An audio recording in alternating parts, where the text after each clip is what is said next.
Good afternoon from Faroe Field and welcome to the Cadet Student Network's broadcast of your 2021 Class 6 Show Me Bowl Championship game where your CBC cadets are taking on the Eagles of Liberty North, making their first Show Me Bowl final appearance in only the 5th or 6th year the school has been around. So very impressive program being built over there.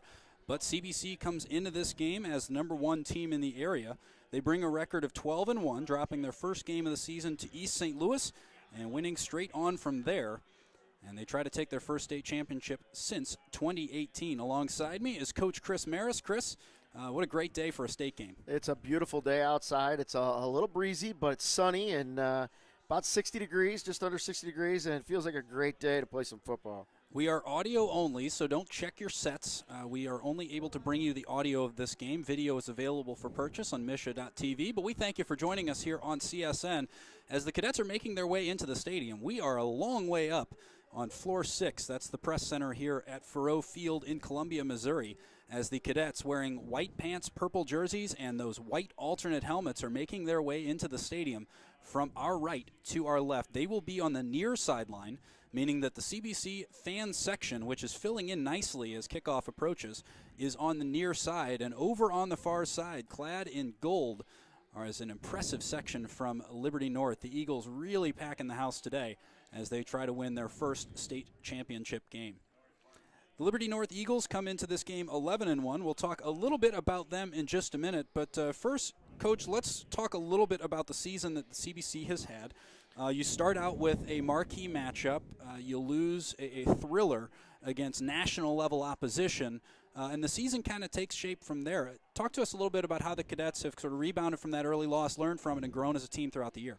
Well, Coach Pingle, over his time here at CBC, has always wanted to schedule high-quality opposition, and scheduling East St. Louis right out of the box, right after a pandemic-shortened season, he wanted his team to be tested early. He knew that this team had the opportunity to be a special group, and he wanted to test them right away.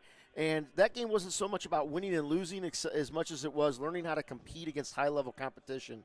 The likes of Luther Bird and Toriano Pride, Pop's Battle, the great skill players, Miles McVeigh, awesome offensive lineman for East St. Louis, having our kids battle-tested against that early, knowing that right on the heels of that, you were going to play O'Fallon, Illinois, who had a tremendous season, Illinois Power, Edwardsville, your own conference Power, and state runner-up last year in DeSmet.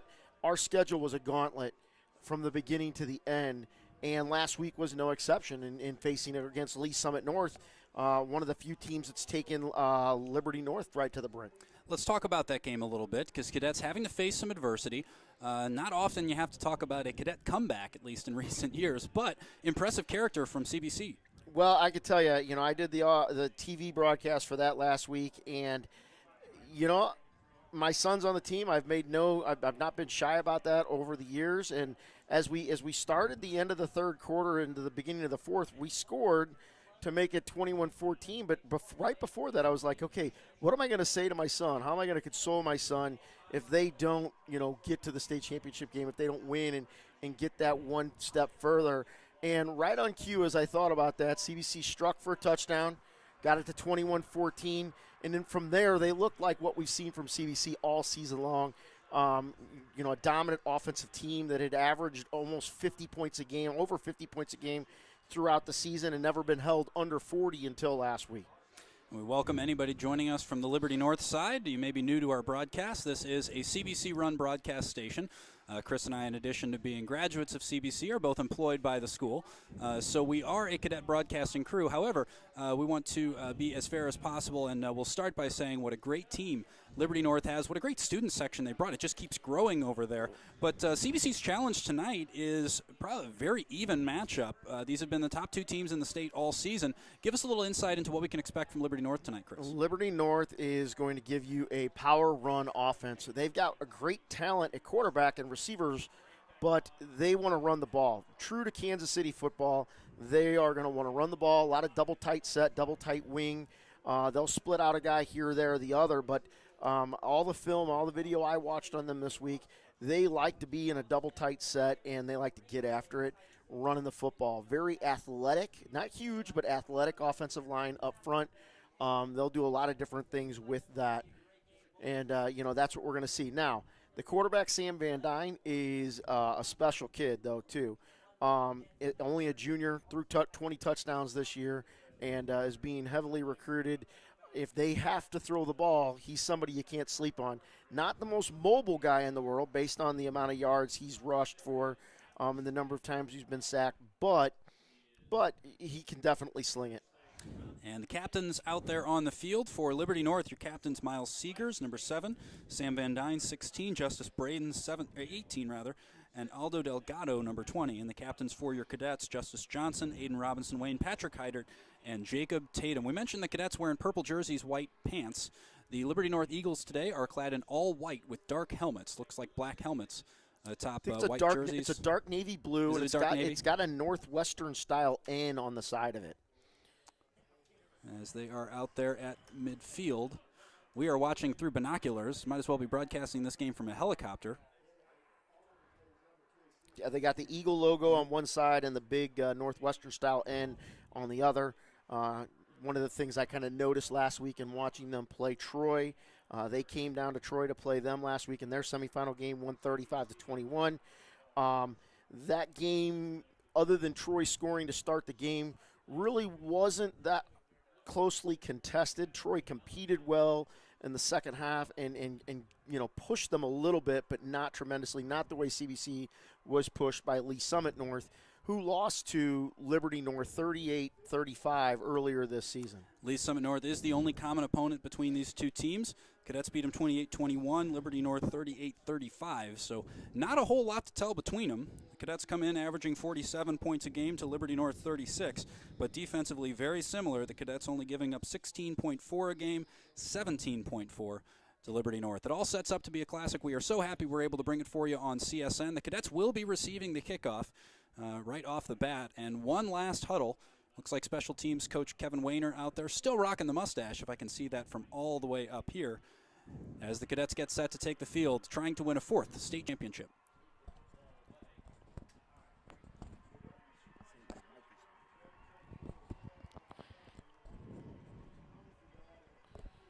All right, here they go as they get ready to line up here. Jeremiah Love, looks like Dakota Mayo and Justice Johnson are the deep men.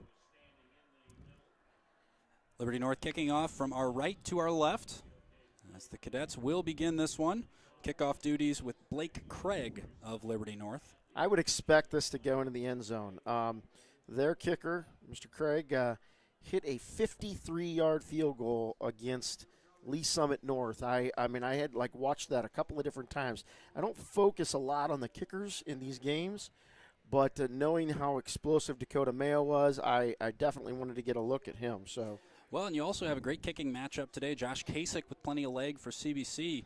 In a game that could be tight between very closely matched opponents, could very well come down to a couple of field goals. You don't see it too much at the high school level, but no, you don't. If you do, it tends to be in a game like this. Everybody is set. Dakota Mayo, the deep man for CBC. Blake Craig getting us underway, and your Class 6 2021 Show Me Bowl final is rolling. That ball is into the end zone, and it will be a CBC touchback as the Cadets will take the ball. I want to say thanks to Tim Kylo for making this broadcast possible.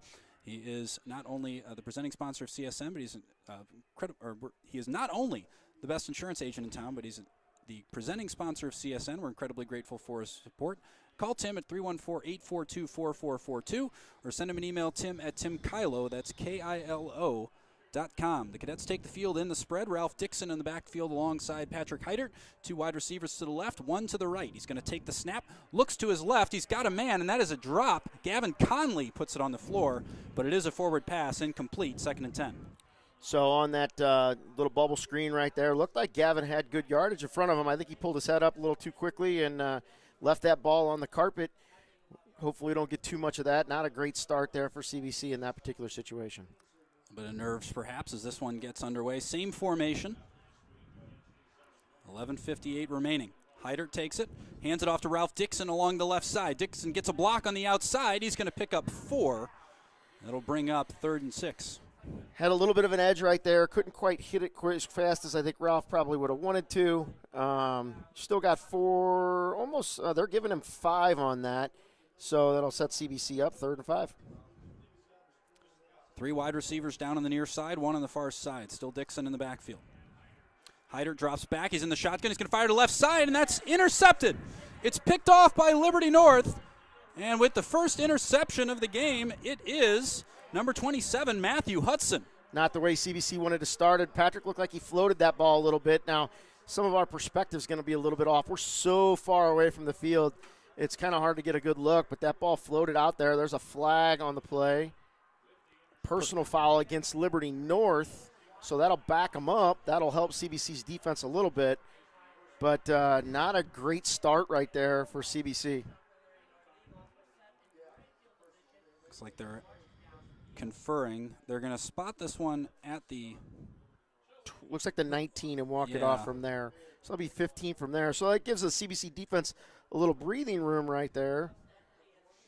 But the foul occurred after the interception, so it will be the Liberty North Eagles taking the field for the first time after a three-play drive and a turnover for CBC. Uncharacteristic error there from the Cadets.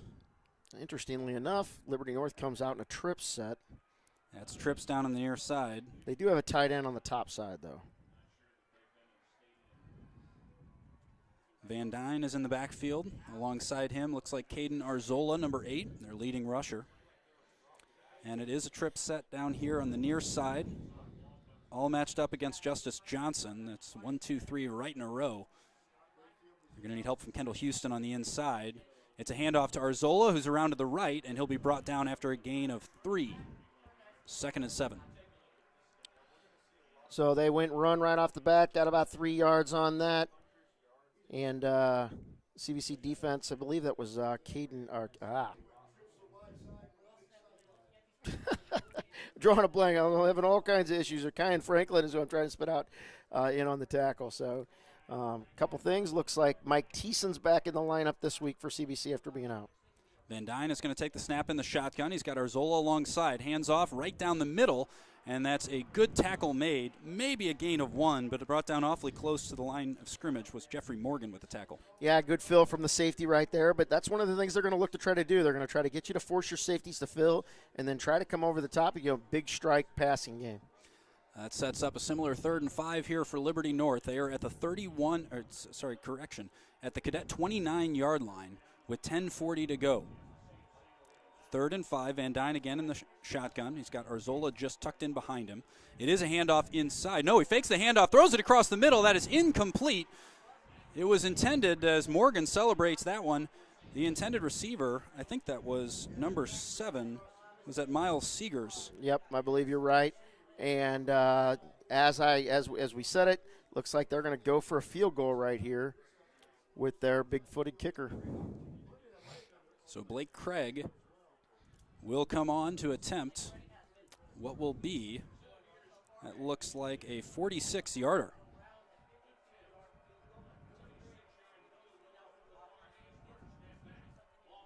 It's up.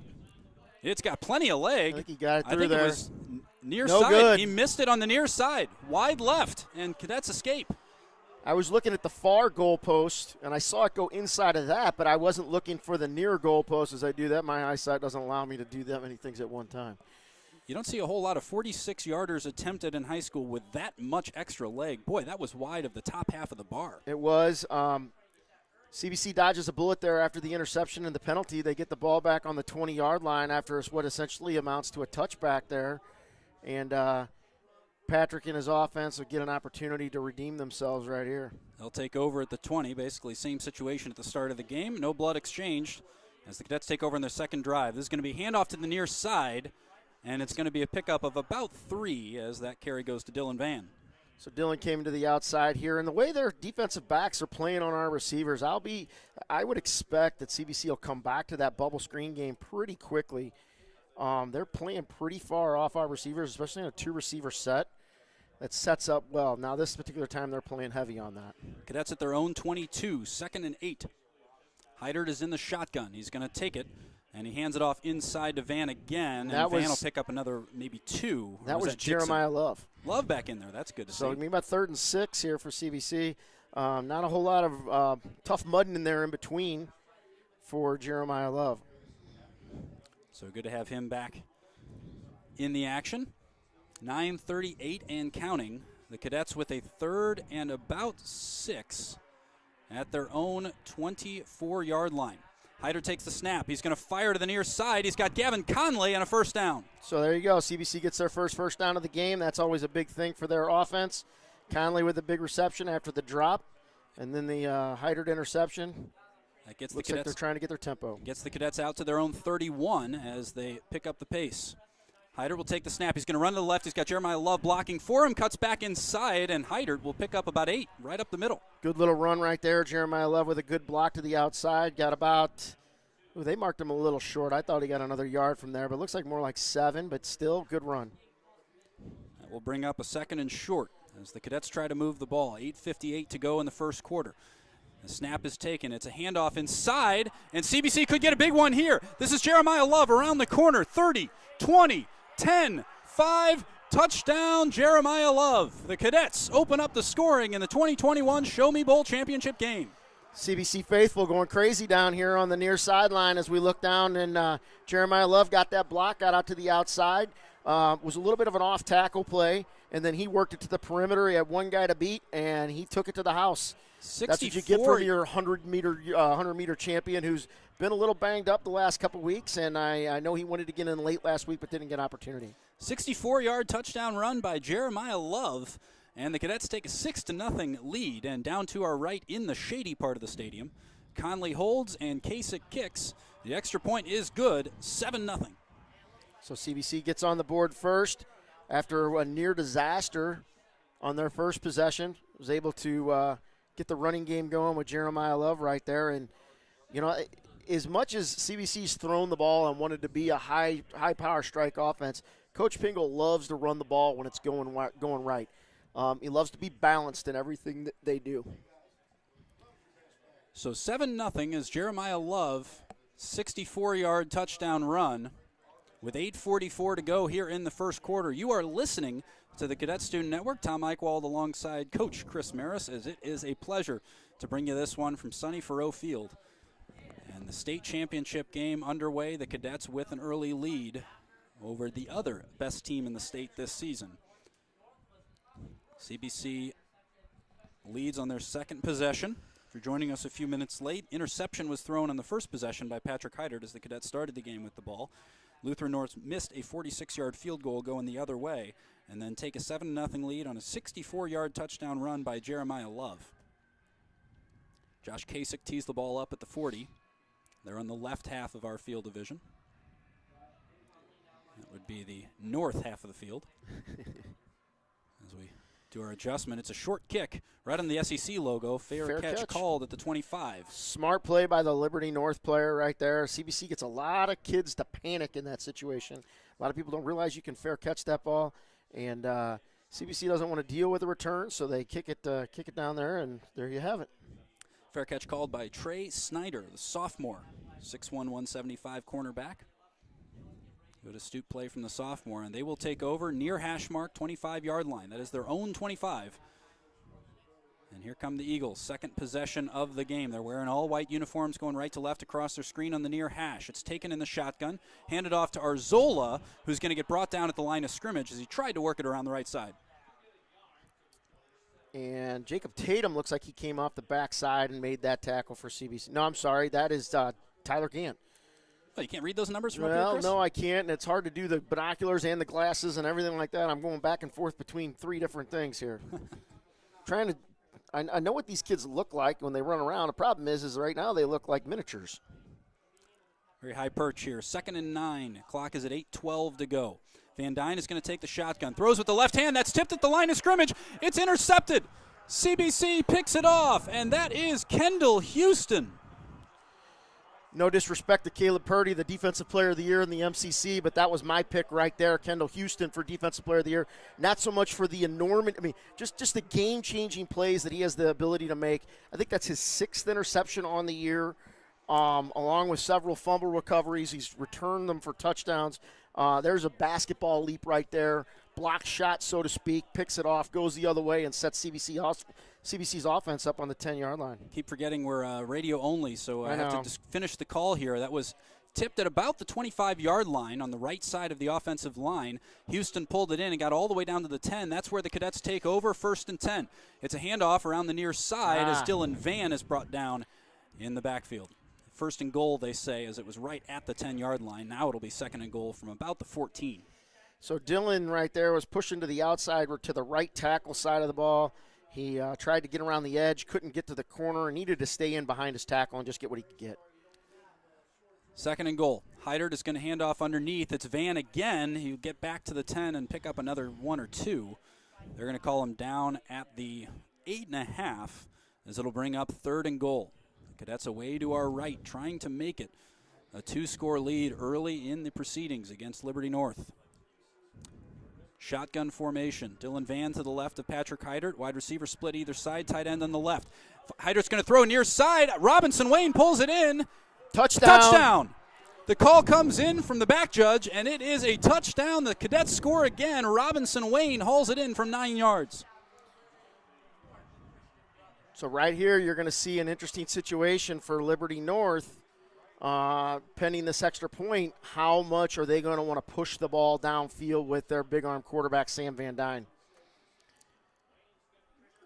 My personal feeling is this early in the game, you try to establish what you do best. You come back and run the ball. But after the turnover, CBC was able to convert. Snap is going to come to Conley, who puts it down for Kasich. Kasich's extra point is up, and it is good. 14-0. I have to say, things didn't start out CBC's way with the interception on the first possession, but since then it's been all Cadets. And I'll have to say this, Liberty North has packed the house, so to speak, at Faurot here today. And CBC's crowd's been a little late arriving, a little Dodger fan-esque, so to speak, but they are definitely into this game right now. And while they're not equal to Liberty North's group, they definitely have shown well for themselves out here with a nice student section. It's about 2/3 the size of Liberty North. And let's remember, folks, they're a co-ed school, and they got a few more students than we do. They do. 1,662 students, by the way. They count us at 1,200 students for the official count, but the reality is we're, 850, 900, right around there, Tom? Want to take a moment as the Cadets have a 14-0 lead with 7:10 to go in the first quarter to say thanks to the folks at Mercy Sports Medicine for continuing to take great care of our student athletes. Mercy's ranked as a top-tier Catholic health system nationally and offers the highest quality health care for students and their families. We know this firsthand at CBC. Athletic trainer Kristen Jeans and the team at Mercy take great care of our young men. To learn more, visit www.mercy.net. So Josh Kasich getting the call down here from special teams coach Kevin Wayner on where they want to try to put the ball. We'll see what he wants to do here. He's got the wind in his face, so I don't think they're going to try to put it in the end zone. Last time it was popped up short, and that will be the case again. This time it's fielded at the 15. Collision between two returners. But it is going to be a return this time, and tackle's going to be made at the 20, as there was really nowhere for Trey Snyder to go. It'll be 1st and 10 from the 20 after all that. Well, and the one returner drifted back into his into his counterpart that was behind him. A general rule of thumb is if it's over your head on a kickoff return, you let it go to the guy behind you unless you're obviously the deepest guy on the field. And that kind of probably messed them up a little bit. So the Liberty North Eagles will take over. They're working right to left. 7:03 remaining in this first quarter. Van Dyne is going to take it. Hands off to Arzola around the right. Tries to cut back inside. Does well to pick up about 3. And that'll bring up 2nd and we'll say 7. And Tyler Gant's been very active early on in this game down in the trenches there. The CBC defensive line's playing well, allowing their linebackers to fill. 2nd and 7. Liberty North at their own 24-yard line. And this will be Van Dyne. He's in the shotgun, has Arzola just alongside, slightly behind him. It is another handoff inside Arzola. He makes one cut, he's through, and he's going to pick up about 16 or 17. First down, Eagles. Good run right there. CBC had the fill, couldn't quite get the tackle at the line of scrimmage or for a short gain, and big thumper Lucas McAllister comes in and drags him down from behind. And do want to make a correction. That was Micah Barnett with his first carry of the game, and it was a good one. 1st and 10 at their own 35. Barnett gets the handoff again, and he's going to pick up about 6. So this will bring up 2nd and short from the 43. I don't watch a lot of Liberty North. Barnett seems to have a little bit more of a burst than Arzolas had early on in this game. You know, a lot of teams have kind of a thunder and lightning look with their backfield, a guy who can pound it, and a guy who's a little bit more of that quick hitter. And right now, Barnett's been able to hit that hole a little quicker. Barnett still on the field as the play call comes in from the Liberty North sideline, which is the far sideline from our vantage point. Similar formation. Van Dyne sends a blocker in motion from left to right. It'll be a handoff to Barnett, who follows the blocker to the right. He'll get brought down awfully close to the first down marker. They're going to say a little short. Tyler Gant scraping all the way down from his tackle spot to make that tackle right there. Otherwise, I think Barnett gets that first down. They're going to call that 3rd and 1. That's a legit one as I'm looking at the chains. It's a beefy one, and the Eagles are at their own 46-yard line. Barnett stays on the field. You got 2 wide receivers down here on the near side. These wide receivers look like Keelan Smith and Justice Braden. Tight end on the left side of the line as well. He goes back in motion. They're going to dive right down the middle, and Barnett should have enough. First down. Gets to the 48. Put it behind your, and that's the way they're going to want to play. They're not going to 3rd and 1 right there. They're going to go after that and say, okay, if we can't get 1 yard, we got bigger problems. They got the first down right there. CBC filled pretty well there, but you know, you got what you kind of were expecting right there. So 1st and 10, clean set of downs. Liberty North is going to get the play call. They are at their own 48-yard line.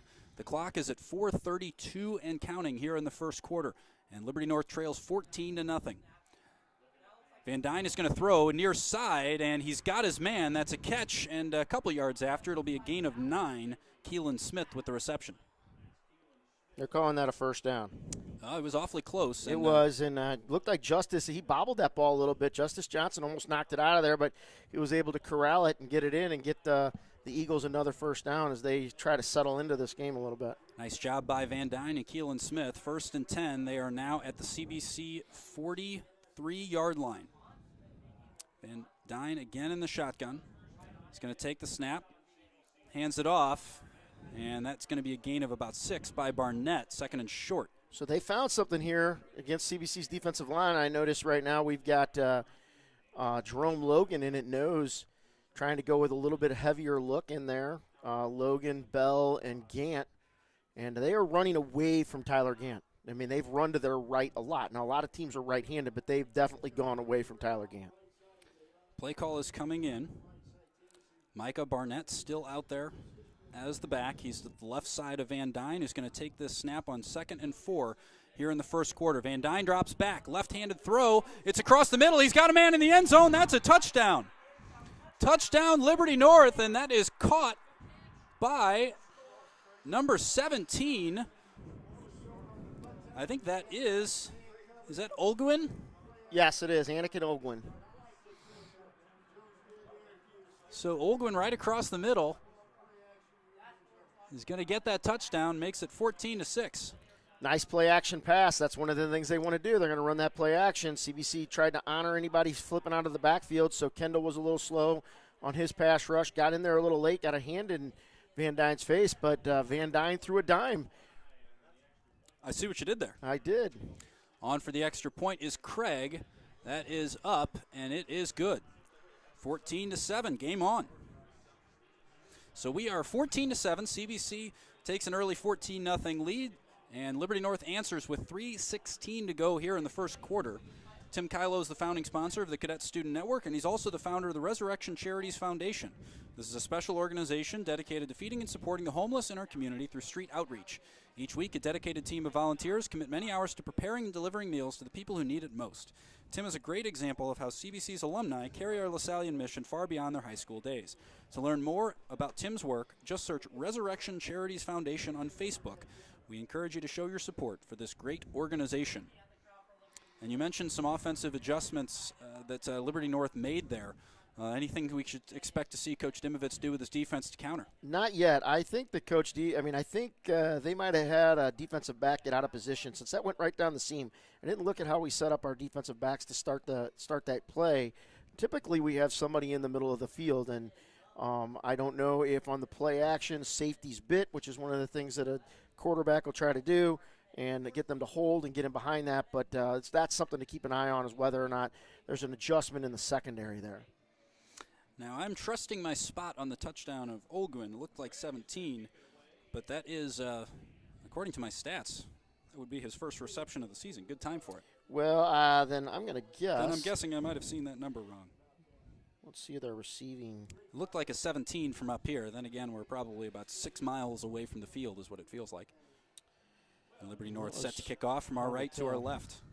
Dakota Mayo back to receive for CBC. He's standing at the 3-yard line. Craig's last kick was into the end zone. This one, no exception, as that one's right about in the 5 yards deep. He's got the wind behind him going that particular direction. Yep. He one-hopped it out of the end zone. The Cadets will take over at the 20. CBC looking to respond. Touchdowns by Jeremiah Love and Aiden Robinson-Wayne gave him the lead, and then a TD catch. We hope we'll get the stats report at the quarter, which you tend to do in state championship games. They run you a little printout with stats and everything, so we'll hold off on that. We think we might have seen that one wrong. We gave it to Olguin, but that would be his first reception of the season, so might have been Justice Braden, number 18. 1st and 10. This is a pass to the near side. It's caught by Mayo, who will get close to a first down, gain of 9. Quick little slant right there to Mayo from the outside, and he got us down. It looks like about 2 yards to go. So they give him 8, which makes it 2nd and 2. Backs on either side of Heidert. He's going to hand it off, and it is Love. Nowhere to go. He's brought down right at the line of scrimmage. Tried to run it inside, and they just closed the gaps. CBC right guard got blown up a little bit in the hole, and he had no place to go. And that happening right there, he kind of stutter-stepped instead of keeping his momentum going. I think he should have just pushed past the guard, pushed to the outside. I think he might have been able to get the first down. 2.5 remaining in the first quarter. The Cadets are at their own 27-yard line. Heidert's going to take the snap. He flips it to Jeremiah Love, trying to get him in the open field. Steps inside, jukes one, and he's going to get the first down plus about 6. Little toss play right there. We don't see that a lot out of CBC, but that's one of the things they like to do with Love, get him on the perimeter, let him be an athlete, use his speed. Worked out right there for CBC to get them a first down. Got him all the way out to the 36. Heidert takes the snap. He's going to hand off underneath again. This is Love. Love's going to take a big hit after a gain of about 3. And that'll bring up 2nd and long. Clock is at 2 minutes to go in the first quarter. You're listening to Cadet Student Network. CBC leads 14-7 in the Class 6 championship game. CBC at their own 38-yard line. Heidert, long strike, and his man slipped.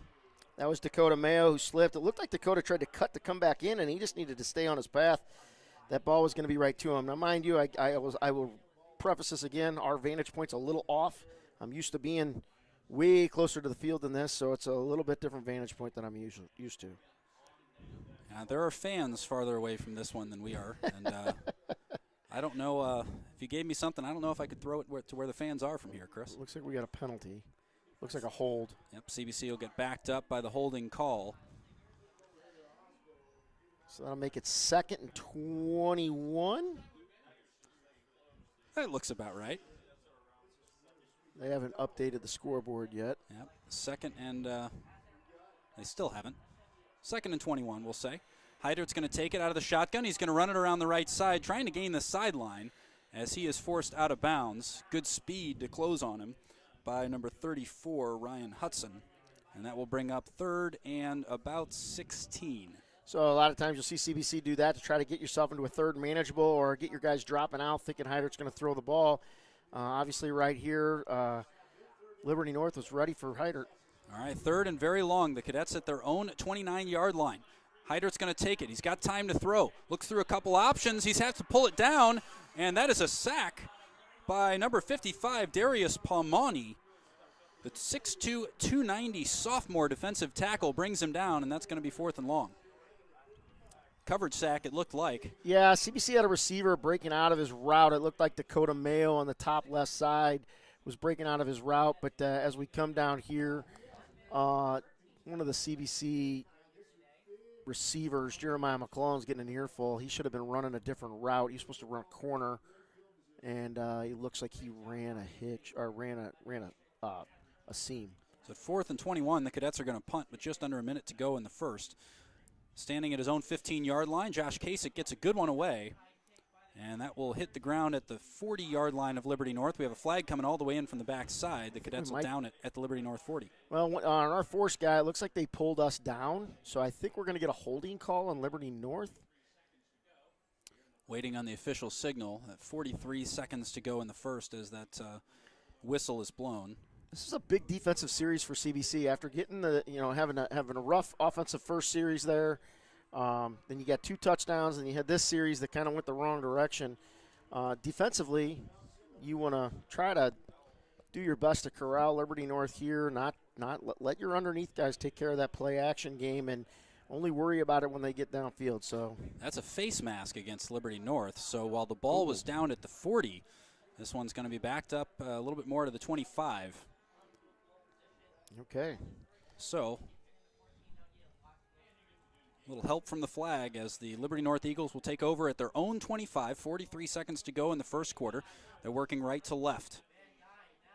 As a handoff underneath to Arzola, who's going to pick up 3 or 4, bring up second and long. Clock continues to run, just a little over 30 seconds remaining here in the first quarter.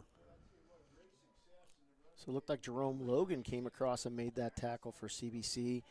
And as Liberty North found the seams and then found a little bit of ground underneath their running game, they're presenting some problems for CBC.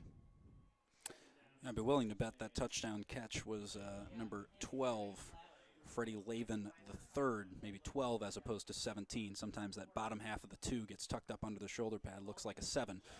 But we'll sort that out again, hopefully at the end of the quarter, which is now 14-7 at the end of the first quarter.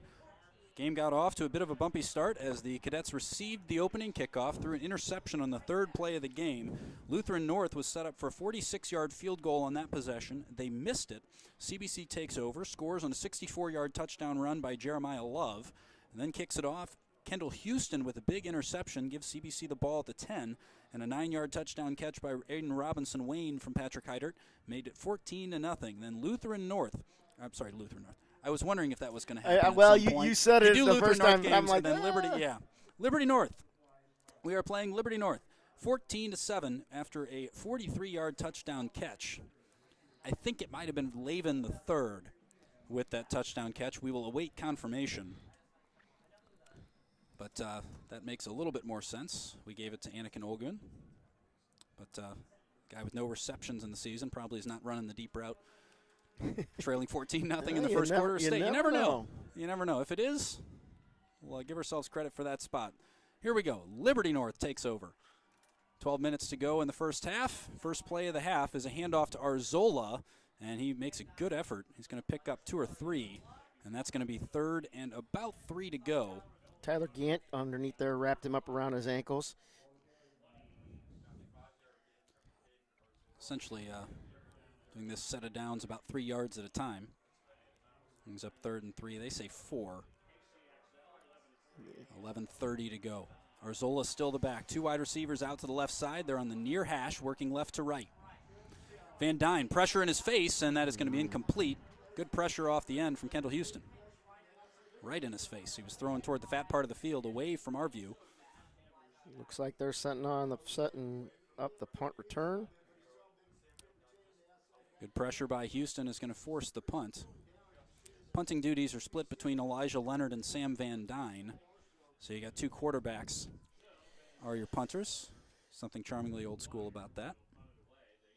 Somebody's calling a timeout here. And actually, the punter is going to be Tate McGuire. CBC calls a timeout. We had a little trouble getting our punt return on the field. I mean, it was very clear they ran a whole different group of guys out there, and our punt return guys were a little slow. Now, the last couple of weeks, we haven't been running a lot of punt return stuff. We've been leaving our defense on the field because there were so few substitutions happening, and the quarterbacks typically have been the punters. But 11:26 to go in the second quarter. The Cadets lead 14-7. We want to take a moment to tell you that we're proud to have Chick-fil-A as the official chicken sandwich of the Cadet Student Network. Starting to make myself hungry with this. Those delicious Chick-fil-A sandwiches are available in CBC's concession stands, so grab a sandwich next time you join us for a game. Be sure to visit our favorite Chick-fil-A location on Manchester Road, just east of Ballas. Chick-fil-A is CSN's favorite pregame meal. It should be your pregame meal, too. Thank you, Chick-fil-A. You called it. Lavin Fred instead of Lavin Olgun. the third, yep. We get confirmation of that. And it is 4th and 4. The Liberty North punt team is on. This is going to be punted from about their own 20. McGuire hits a good one. Justice Johnson can't get to it, and this is going to bounce out of bounds at the CBC 23, which is where they'll take over. As Justice Johnson just watched that one sail out of bounds. Well, CBC's offense will get another opportunity here going the other direction. Be nice if they could get a good drive here and tack on some points here to give themselves a little bit of a cushion, but they answered well for themselves on that last drive. Did get the official stats report, which you tend to get in between quarters. CBC with 3 first downs in that first quarter. Liberty North with 4. They ran it 10 times for 43 yards, did the Eagles. 89 total yards of offense to CBC's 114. Heidert's going to take the snap, and it's handed off. This is Dylan Van, who'll get all the way out to the 30. That's a gain of about 6. They call it the 31. That'll bring up 2nd and short. So good run right there in between the tackles by Dylan, and that's where he and Ralph Dixon make their money, is running in between the tackles, and they need to remember that. Stay in there, trust your block, and find that seam. Ball is on the CBC 31. 2nd and 4, 10:50 to go here in the first half. It's a handoff to Van, who goes around the right, cuts inside the tackle, and he'll pick up a couple. Got about a yard on that, so that's going to bring up a 3rd and short right here. Dakota Mayo is going to check in. So you're having Heidert's going to have Van in the backfield with him. Van is standing to the right of Patrick Heidert. 2 wide receivers split either side. The ball is right in the middle of the field at the CBC 32. It's going to be Heidert on a keeper. He's going to get it. He's going to pick up about 3, which is good for a first down. Chains will move. So I think if there's one key, if you see CBC when they, you can't tell we're on the radio, but Dylan Van was lined up a little bit in front of Heidert, and typically when that happens, creeps up a little bit. Usually that's Patrick Heidert playing fullback there, not quarterback. Officials timeout on the field here. Looks like they're fixing a chin strap on the right guard there, Bo Brown. Everything appears to be squared away. The clock was stopped with 10:08 remaining here in the second quarter. Heidert is in the shotgun, 1st and 10. He hands it off. This is a flea flicker. He handed it off to Van. Heidert's going to go over the top. He's looking for Robinson Wayne, and he doesn't have him. In and out of the hands of Robinson Wayne as he drops it at the 15-yard line. I think that ball, the idea with that was to go to the outside to Jeremiah McClellan. They had Aiden Robinson Wayne running down the seam. They had 2 guys with each, at least 2 guys running with each guy. Try to take one deep there. Didn't quite work out, but I like the idea right there for CBC as Jeremiah Love checks back in the game. So the flea flicker doesn't work, and now it's going to be handoff to Van on a less spectacular play, but it gets him 3 yards, and we'll set up 3rd and 7. I think we had Jeremiah Love check in there. I might be seeing that wrong, but Jeremiah Love is on the field. He is to the left of Heidert in the backfield. 2 wide receivers split either side. 3rd and 7, the Cadets at their own 40-yard line.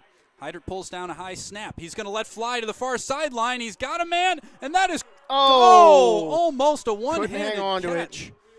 What an effort that was. You haven't seen Jeremiah McClellan drop too many of those as he went down the sideline. As it went in and out of his hands, the CBC tried to go deep again there for the big strike. Twice on the same possession. That ball dropped at about the 20. Now, it was a diving one-handed effort, so it's probably a little harsh to call that a drop.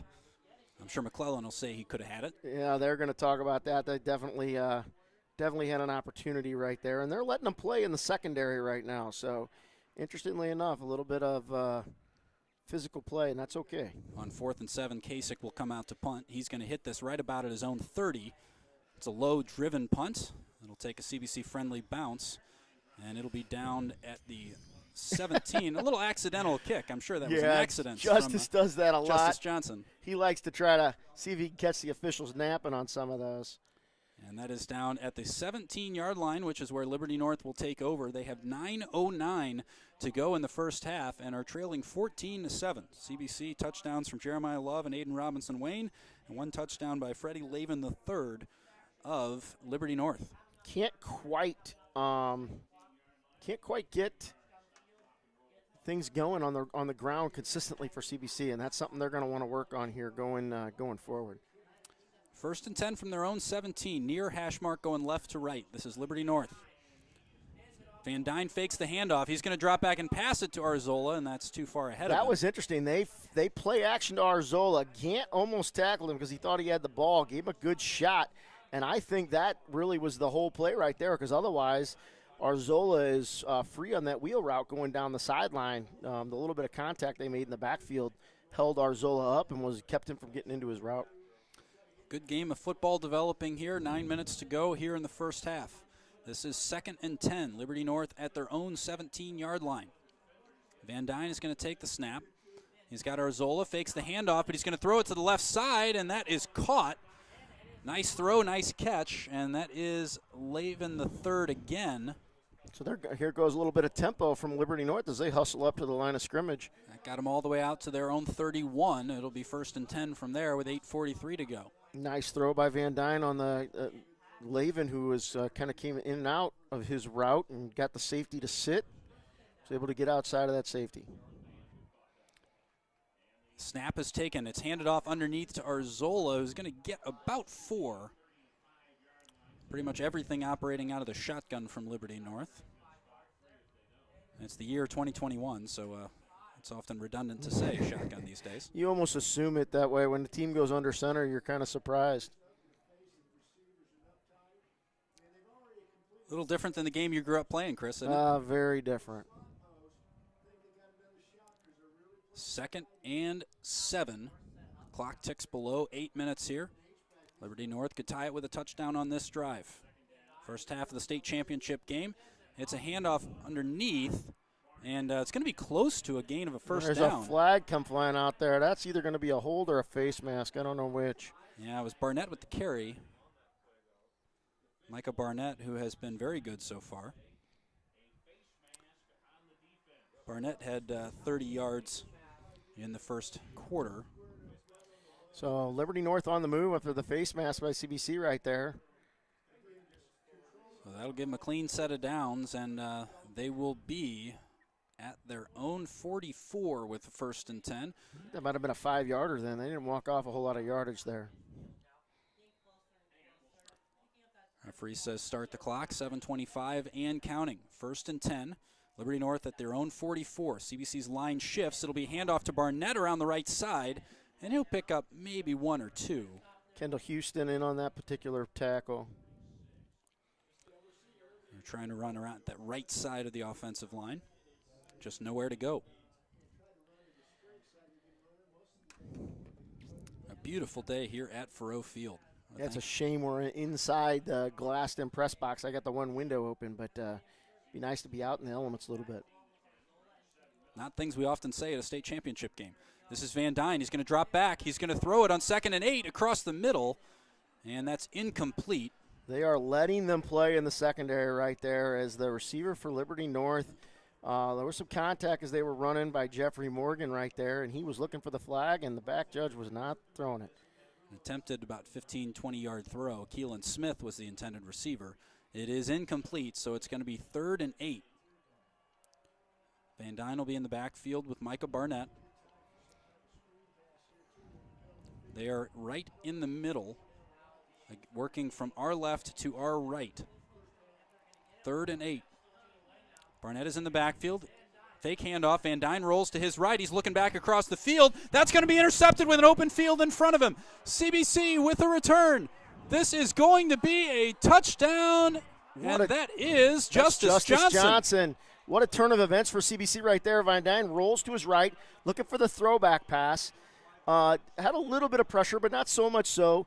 Heaves it back over there, and the wheel route or the out route that was supposed to come out back there didn't get there, overthrows it. Justice is standing right there, catches it and runs the other way with it for a huge play for CBC's defense right there to put some breathing room here in this game in the middle of the second quarter. You know, how many times do you see that ball dropped in a big game because you're thinking about the points and you forget to catch it? Justice Johnson, that ball did not move once it hit his hands. Textbook catch, and he was off to the races. Nobody was going to touch him. That is an interception return for CBC to make it 20. Kasich on, and his extra point will make it 21-7. So you had Robert Lemaster with a good snap right there. Gavin Conley, that whole group of specialists right there, extremely experienced in doing that. They've pretty much been together since their sophomore year doing this.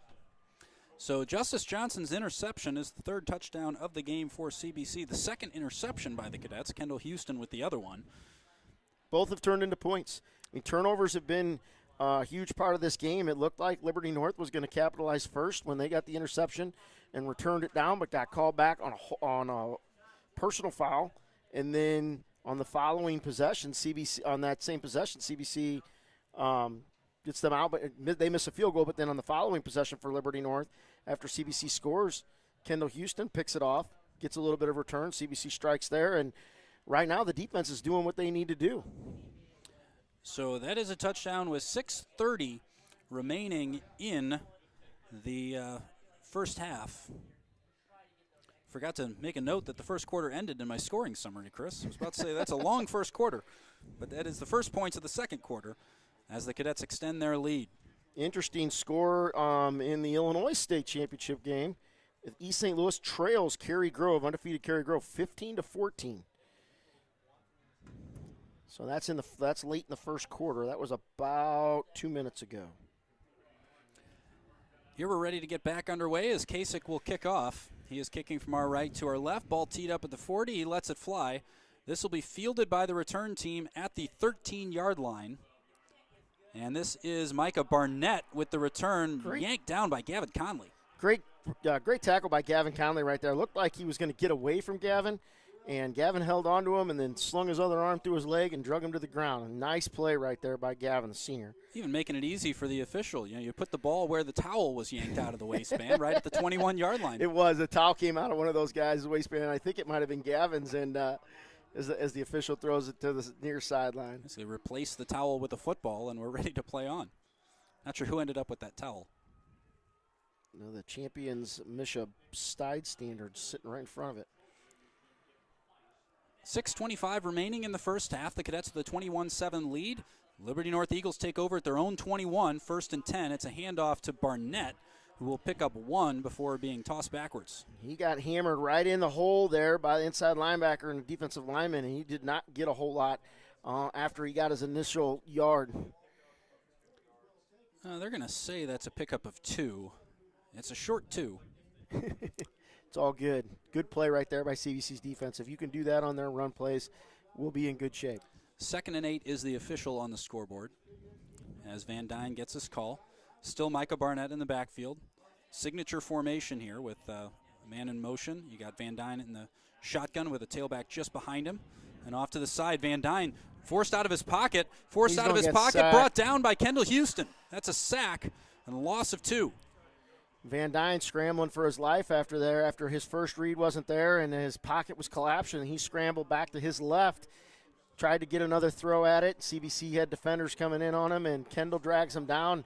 He was staring Tyler Gant right in the face when Kendall got him from behind. So I don't know that he was looking forward to that one too much. And that means this is going to be a 3rd and 10. Van Dyne takes over. The ball's at his own 21-yard line. He's going to take the snap, fake the handoff. He's throwing. He's got pressure in his face, and that's going to be picked off as Van Dyne can't bring down the man who's tackled.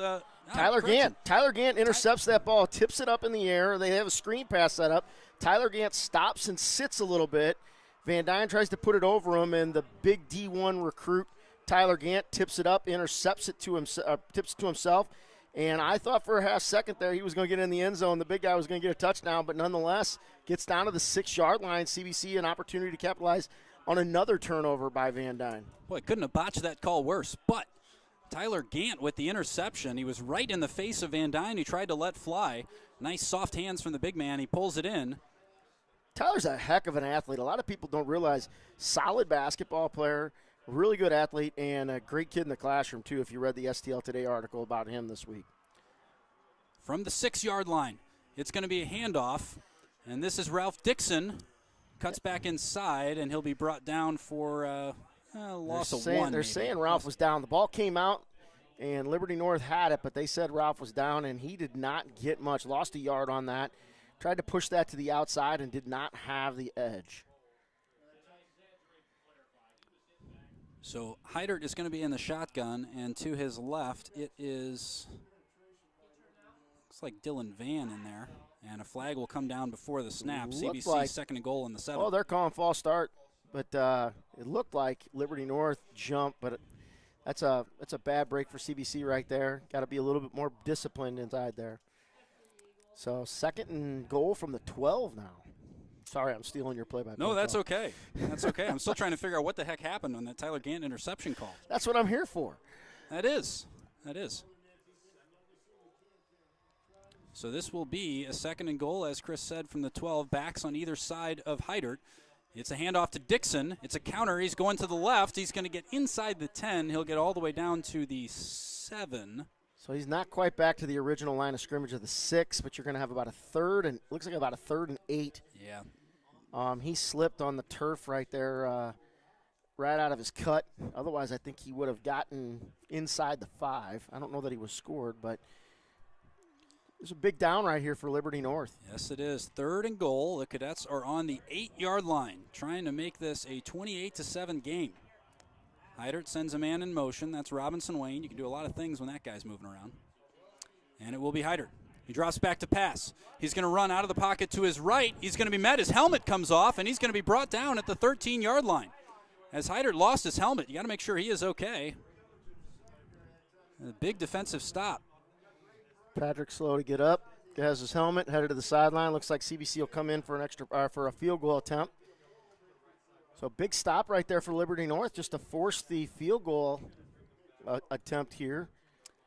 Heidert moving okay. Looks like he is okay. You always get nervous when the helmet comes off in a crowd. But quick high five from the trainer, Christian Jeans. He is good to go as Kasich will come out to attempt a 30-yard field goal.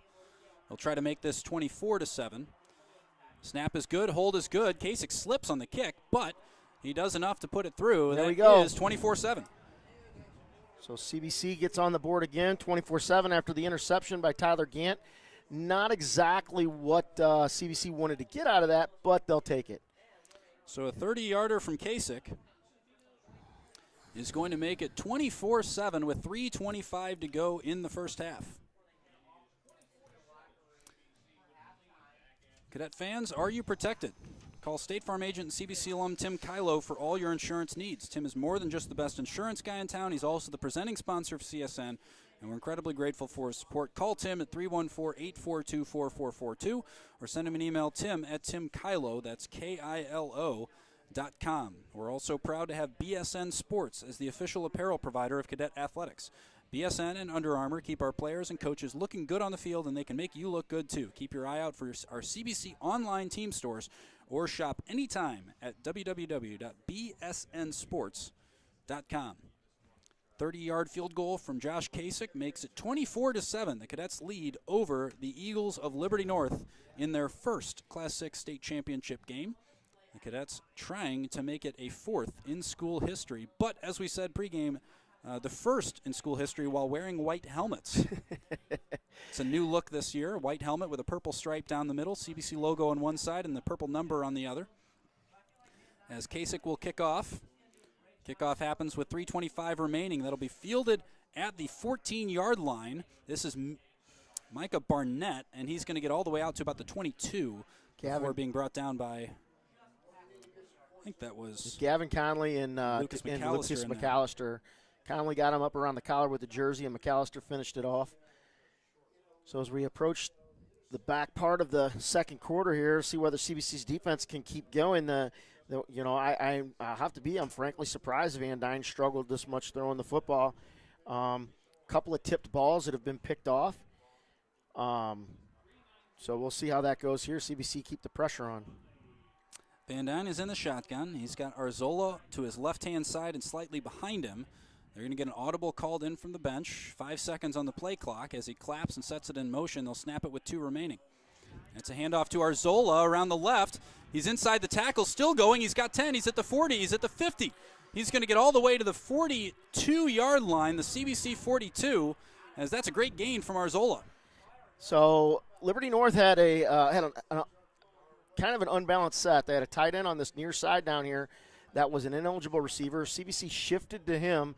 They ran back the other direction against that, where there was a little bit of a bubble in the defense, he ran right through that hole and got a big gain.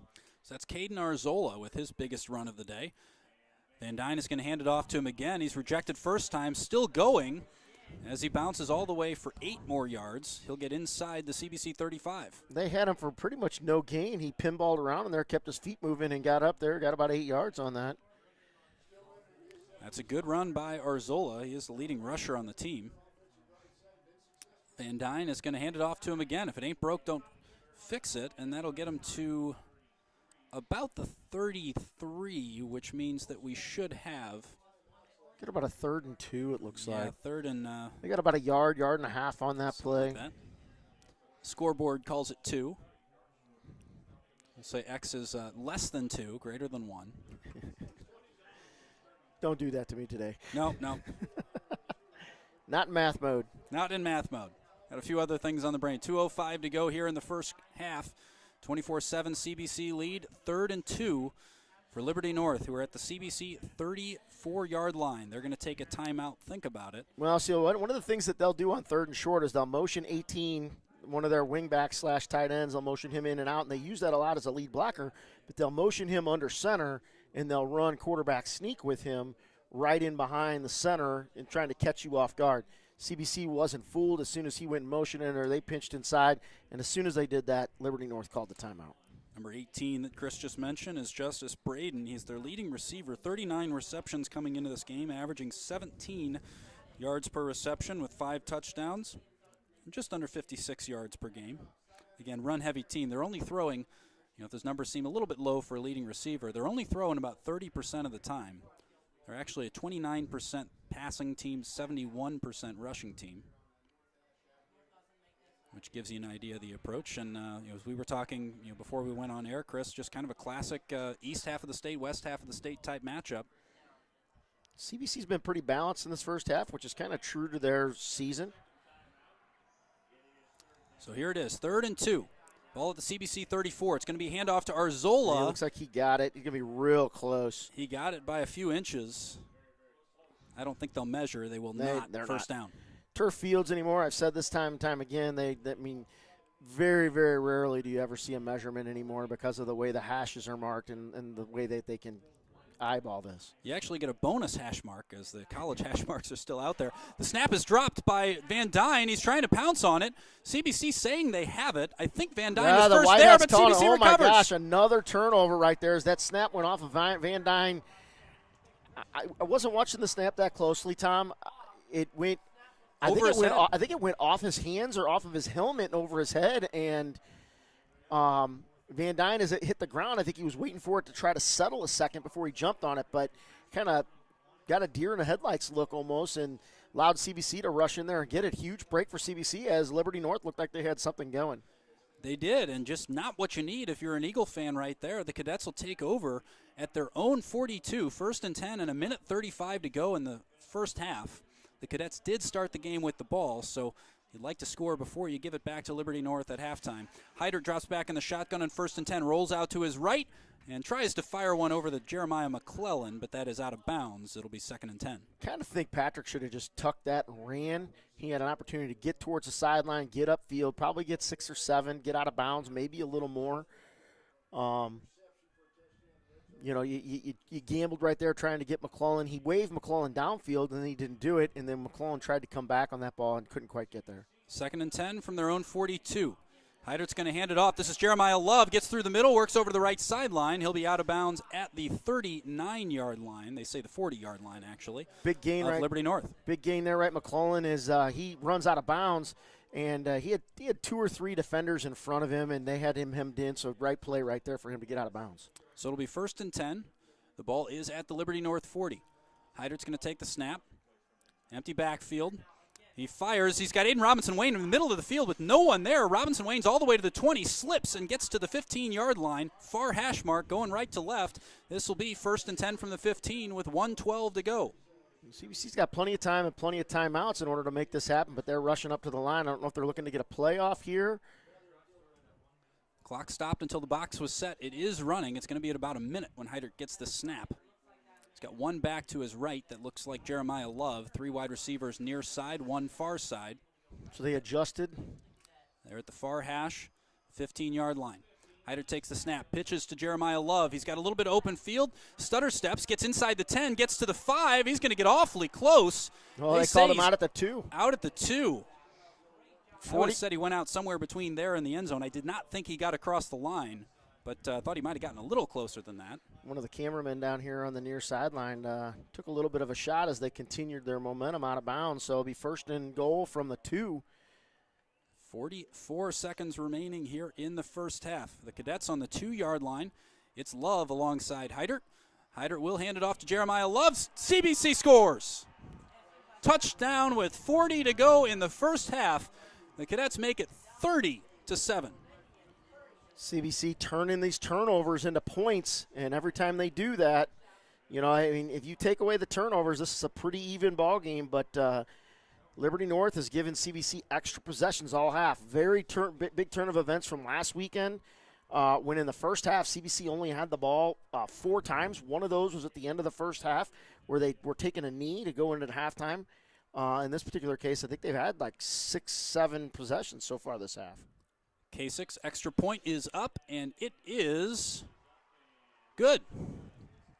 That makes it 31-7. And after throwing an interception on the 3rd play of the game, it has been all CBC since. Liberty North has put together a couple of nice-looking drives, but just undone by turnovers, and CBC has made them pay each and every time. Well, I can tell you, I was a part of a CBC coaching staff that brought a team to a state championship in 2006, the very first time we'd ever been to state. And if you've never been here before, it's a really, as a coaching staff, you just don't understand what you've got to do to prepare your team all the time. And I'm not taking a shot at Liberty North at all, but it's a very big task in order to make sure you manage all of the different things that happen. And with this being Coach Pingle's 7th time here, 6th as a head coach, they manage all that minutia so well. And obviously CBC's handled the pressure of the situation better than Liberty North has so far. Because I'll be quite honest with you, I was expecting a shootout. I really was. I was expecting what CBC did, but I was expecting Liberty North to put up a lot more points. And right now they're going to want to go in at halftime and kind of make some adjustments and see what they can do with the ball in the second half. I mean, the first goal is going to be one play at a time, one set of first downs at a time. 40 seconds to go in the first half as Kasich gets set to kick it away. 2 Liberty North returners standing at their own 10-yard line. Kasich is kicking downwind in this quarter. It's going to be a low squib kick that's hauled in at the 35, and a return will get it all the way out to the 45. See that changes what Liberty North wants to do. I think if you kick it deep and force them, inside their own 30-yard line, they're probably going to take a knee and go in at halftime. But the fact that you give them the ball at midfield, who knows what they're going to decide to do here with all 3 of their timeouts left, according to the scoreboard. I believe that was Caden Durso, the junior linebacker, with that return. 52. Yep. Yeah, I was like, oh, he had nice hands there to snag that ball as it came by him. Because I thought that was going to get through. So Liberty North will take the field. They're working left to right from their own 45, 35 seconds on the clock, 1st and 10. Van Dyne is going to take the snap, drop back to pass after play action, tries to roll out of his pocket, nowhere to go. He's hit as he throws, and that is incomplete, nearly intercepted. 2nd and 10 as I think was it Houston diving for it? No, that was trying to see a number. A little bit of extracurriculars here after the game. Number 60 for Liberty North. That is Cameron Auk. I think they don't mark him as the center, but let me double check their depth chart here. No, Wyatt Newcomer's the center. 60 is offensive tackle. Him and Colin Bell were getting into it. 27 seconds remaining in the half, 2nd and 10, and the Eagles will take a knee. And we will go to halftime with CBC leading 31-7. As the 2 teams will head back to their benches. The referees make sure that happens. And the clock will expire. This is the Class 6 Show Me Bowl Championship between CBC and Liberty North. And the action so far, the Cadets turned it over with an interception on their first possession. Then Liberty North missed a field goal, a 46-yard attempt by Craig. From there was 2 touchdowns from CBC. There was a touchdown run by Jeremiah Love of 64 yards and a 9-yard touchdown catch by Aiden Robinson-Wayne with a Kendall Houston interception between them. And then Liberty North pulled one back to make it 14-7 after a 43-yard touchdown catch by Freddie Lavin III. CBC punted on their ensuing possession and then picked off 120 to make it 21-7. That was Justice Johnson with an interception, 6:30 to go in the second quarter. Then Tyler Gant with another interception on the next possession led to a 30-yard Josh Kasich field goal with 3:25 to go. And then CBC recovers a fumble at their own 42-yard line, which leads to a 2-yard touchdown run by Jeremiah Love. That is how we got to 31-7. The marching band will take the field. We will take a break. We'll be back in about 10 or 15 minutes to bring you the second half. You are watching the Cadet Student Network, where at halftime, the Cadets lead the Liberty North Eagles 31-7 in the state championship game.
Welcome back to the Tim Kylo broadcast booth. We are coming out of halftime with a score of 31-7.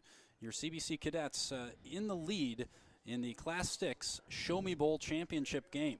We are getting set to get underway here at Faroe Field. Tom Eichwald and Chris Maris. And we gave you the scoring summary right at the end of the first half, but we do get official stats they run to you, which is always nice when you do one of these Michigan games. And Chris, as you look at that, there's really one number that kind of tells the entire story, isn't there? Turnovers. I mean, turnovers are huge in this particular game. Liberty North with 3 interceptions and a fumble lost. CBC's turned that into 24 points. And then the lone turnover they got in their favor on the interception by Heidert, CBC forces a missed field goal. You can almost count that as a second turnover, another turnover, which we kind of talked about, and CBC converted that into a touchdown as well. Missed opportunities and mistakes has really been the tale of this game because it's not like CBC is dominating the stat sheet. And as you look at the stat sheet, we mentioned Heidert, only 48 yards passing. He's got a touchdown, but he's been sacked twice. So, he hasn't really had the game that he would love, but the number you love for CBC is Jeremiah with 111 yards rushing, averaging 12.3 yards a carry. His athleticism has been a huge part of this particular game, and, getting him healthy for this game after being a little banged up the last couple of weeks has been huge for CBC, and he's definitely, allowed the team to rally around him running the football. Great play calling by Coach Pingle in order to, get the situation where we're at. You talk about Pat Heidert, not the half that he would expect. Look, I can tell you right now, Pat Heidert expects and really only is worried about one statistic, and that's the scoreboard. I can tell you right now, all those kids over there, their personal things in this particular game, this, that, or the other, they don't care one lick about that. Every kid on that sideline is worried about one thing, is when at the end of the fourth quarter, when that clicks off, that CBC's got at least one more point than Liberty. And on the other side, some positives for Liberty North. Caden Arzola with 11 carries for 65 yards. He's averaging just under 6 a carry. Micah Barnett, 8 carries for 39 yards, averaging just under 5. But it's hard to look past. We talked about him coming into the game, really highly rated quarterback in the state, Sam Van Dyne, 3 for 11 with 3 interceptions, only 60 yards and a touchdown. But just hasn't quite gotten going. And is it the defensive line battle? Is it coverage? What's been the? I think it's a little. Here? I think it's a little bit of everything. I mean, I think CBC's gone a little under the radar defensively. I think a lot of people look at the points per game they give up, and I think they forget that late in games, CBC was doing a lot of substituting, and that's where a lot of points are scored. CBC's first defense has not given up a lot of points, with the exception of that game against East St. Louis, who is one of the best teams in the country in terms of skill talent. They're a dogfight of their own over in Illinois right now against undefeated Cary Grove, and largely that's due to penalties for them. So mistakes and turnovers and penalties will equalize so many different things, and that's one of the things that CBC's been able to minimize. The one turnover, no major penalties that have really hampered them in this game, and they've been able to capitalize on the turnovers.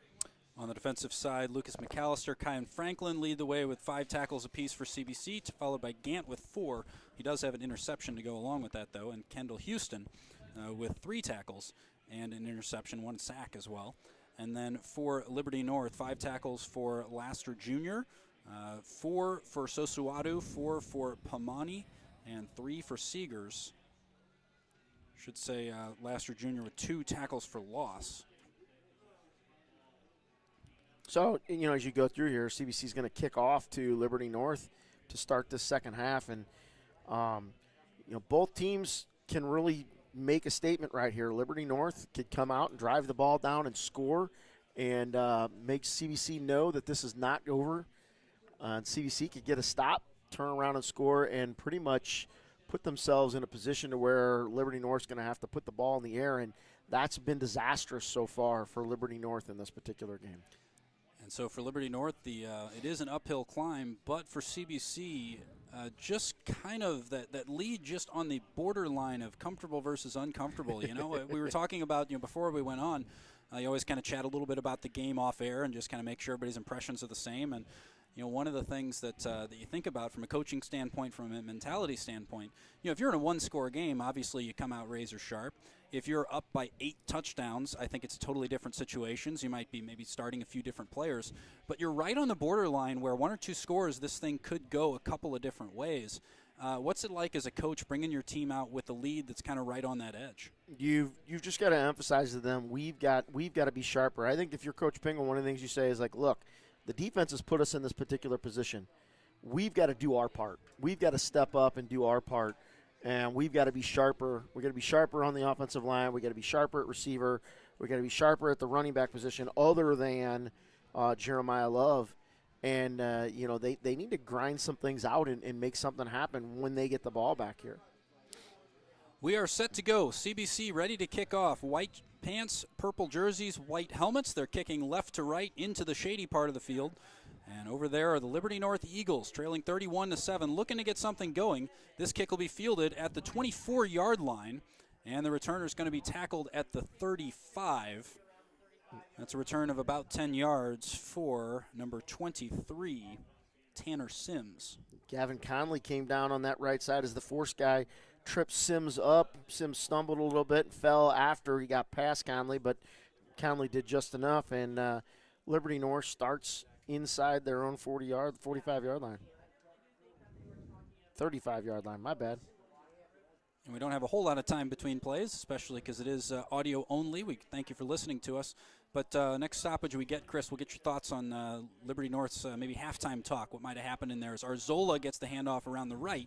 He'll be brought down right about the line of scrimmage, but he lost the ball. He lost the ball, and that is going to be a touchdown return by Mike Thiessen. That was Mike Thiessen Jr. So as they came downfield, Lucas McAllister came in, hammered Arzola around the ankles. The ball pops out as he comes through because there's a secondary hit put on by a defensive lineman right there. I didn't get to see the number. And then all of a sudden, I was looking to see them spot the ball. All of a sudden, I see Mike Thiessen run in the opposite direction for it. Boy, Liberty North, you wanted to know what they were going to say at halftime is like, let's do us. Let's run the ball. Let's be physical up front. Let's play Kansas City-style football. And, boy, they try to do that on the first play and disaster strikes again. So Arzola loses the ball, and like you, Chris, I had glanced up to see where they were going to spot it. As Kasich comes on to attempt the extra point, that is good. So that makes it 38-7.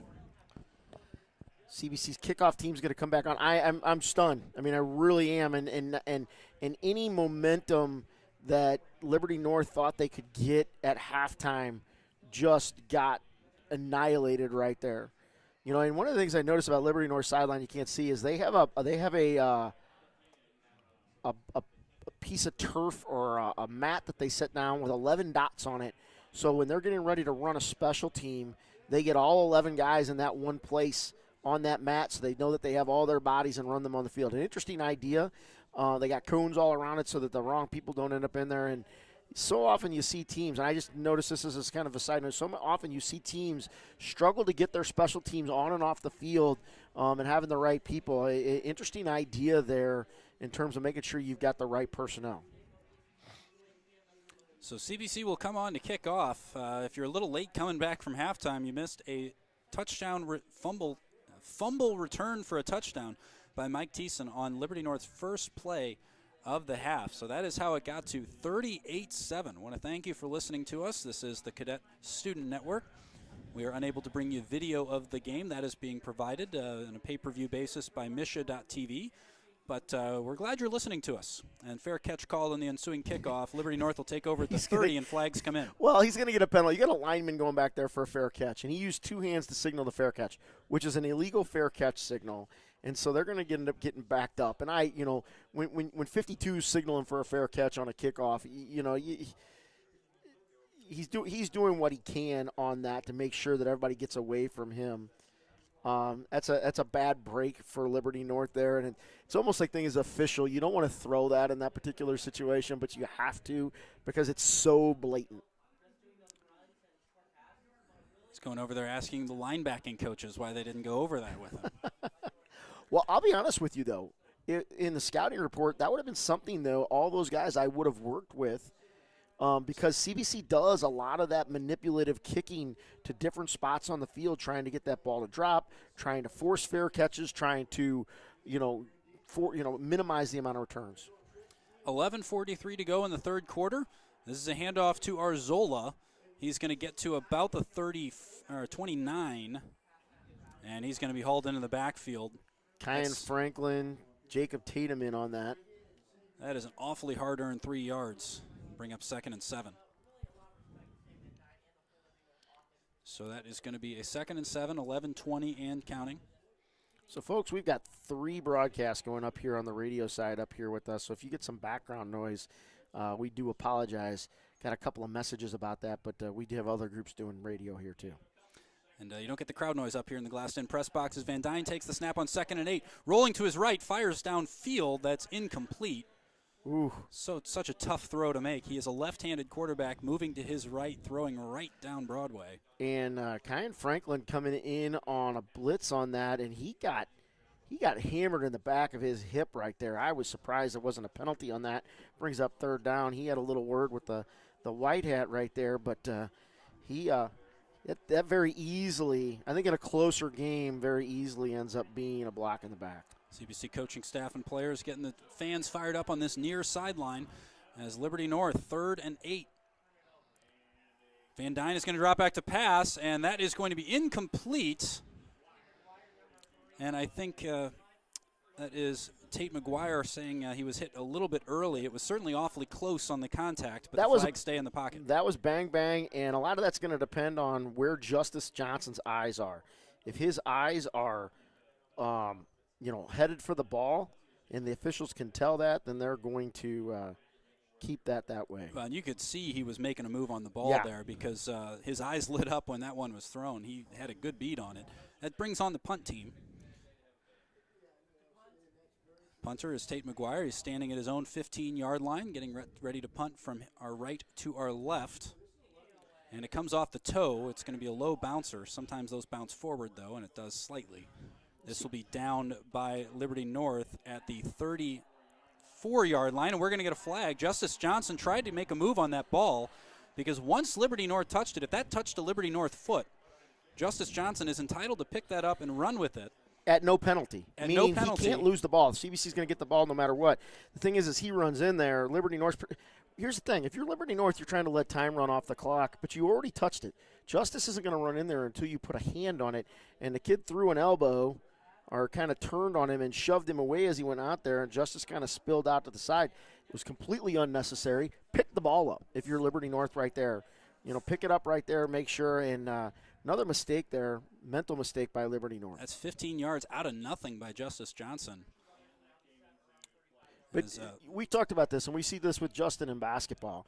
One of the great agitators in the MCC. I mean, and I mean that with reverence.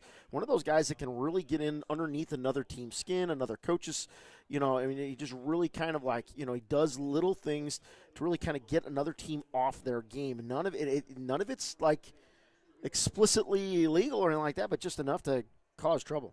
So Heidert's in the shotgun. He's got backs on either side of him. He fires over to the far side. That's caught by Aiden Robinson-Wayne with room to run, and he's going to pick up about 8 or 9.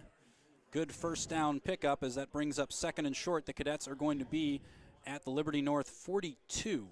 There's a lot of time left in this game, folks, with only 10:30 left in the third quarter, and I'm surprised CBC hasn't done a little bit of that more.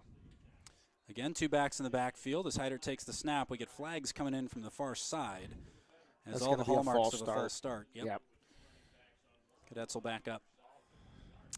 But I'm surprised CBC hasn't done a little bit more of their bubble pass game, something we call a key.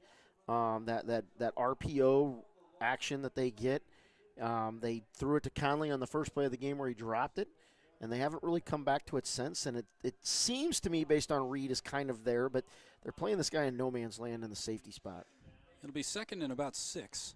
As Heidert takes the snap, he has Ralph Dixon alongside. It will be Dixon who gets the handoff, but he is hauled down. Yeah, nowhere to go. That is Durso. Might not be up to speed on the fair catch signals, but he certainly knows what he's doing coming in to disrupt the rushing game. So I believe it was the right defensive tackle or the linebacker blew that play up and caught Levi McGee in the backfield a little bit. That'll be a encroachment. Yeah, 3rd and long, but flag comes in, and that will be now, I guess, 3rd and short. Folks, I'm sorry. I'm used to calling this like a TV broadcast, like you can see it, and I'm sitting here rambling on into Tom's play-by-play. So just hard not to be excited and call the game the way I'm looking at it right here. Well, and we have so few opportunities to call games like this on CSN. This is a 3rd and 2. Heidert's going to take the snap. He pump fakes. He's looking over the top, and it is incomplete. That was McClellan making the move on it. But as you said, we don't get chances to do this. You know, traditionally, Misha takes over. They do the state broadcast for the championship games as the punt team comes on. But you know, the last state game that we did, we were able to do the Mid-States Hockey Championship this past year. But before that, the last Misha State game that we did was 2012, the soccer championships at Blue Springs South. CBC Chaminade. That was a CBC win. Audio only. So it's been a while since we've gotten to do this. We're very happy and to be able to do it. Thank you for joining us. Josh Kasich on to punt as he's going to let this one fly from his own 46-yard line. It's low and bouncing. It'll take a couple of bounces. He's so good at that. And it's going to roll outside at the 13-yard line. Another good kick by Kasich. Got that inside the 15-yard line. Gives his defense a lot of room to work with. On that last play from Heider, he left that ball a little short to McClellan. If he leads him, it's 6. I don't know if the wind is blowing that hard in his face. There's nothing on the goalpost that indicate that, but if you look at the flags up on the stadium mezzanine over here to our left, you can kind of see that the wind is blowing or at least swirling a little bit. Liberty North takes over at their own 12-yard line. It'll be 1st and 10. Van Dyne pulls in a high snap, hands it off to Zola, who is down at the about at the line of scrimmage. Might have picked up 1. Mike Thiessen scraped down from his inside linebacker spot. It's good to have Mike back this week. It allows the defense to kind of go back the way they're comfortable with. Put Lucas McAllister back at his traditional safety spot as a thumper against this defense, and helps solidify that against this run game. It's officially a 2nd and 9. It's a short 9, if that's any consolation, as Liberty North takes the snap. Van Dyne fakes the handoff, drops back. He's got time to throw, finds a man in the flat, and that is just a miss as he was trying to find Tate McGuire. And Sam Van Dyne is just not – I mean, I watched several games, and he was very accurate, very solid passer all season long, and he's really struggled. I mean, this is a guy who threw for 2,000 yards in the regular season with 20 touchdowns and 5 interceptions, almost over 60% completion percentage, and he has really, really struggled here today. He's looking at a 3rd and 9.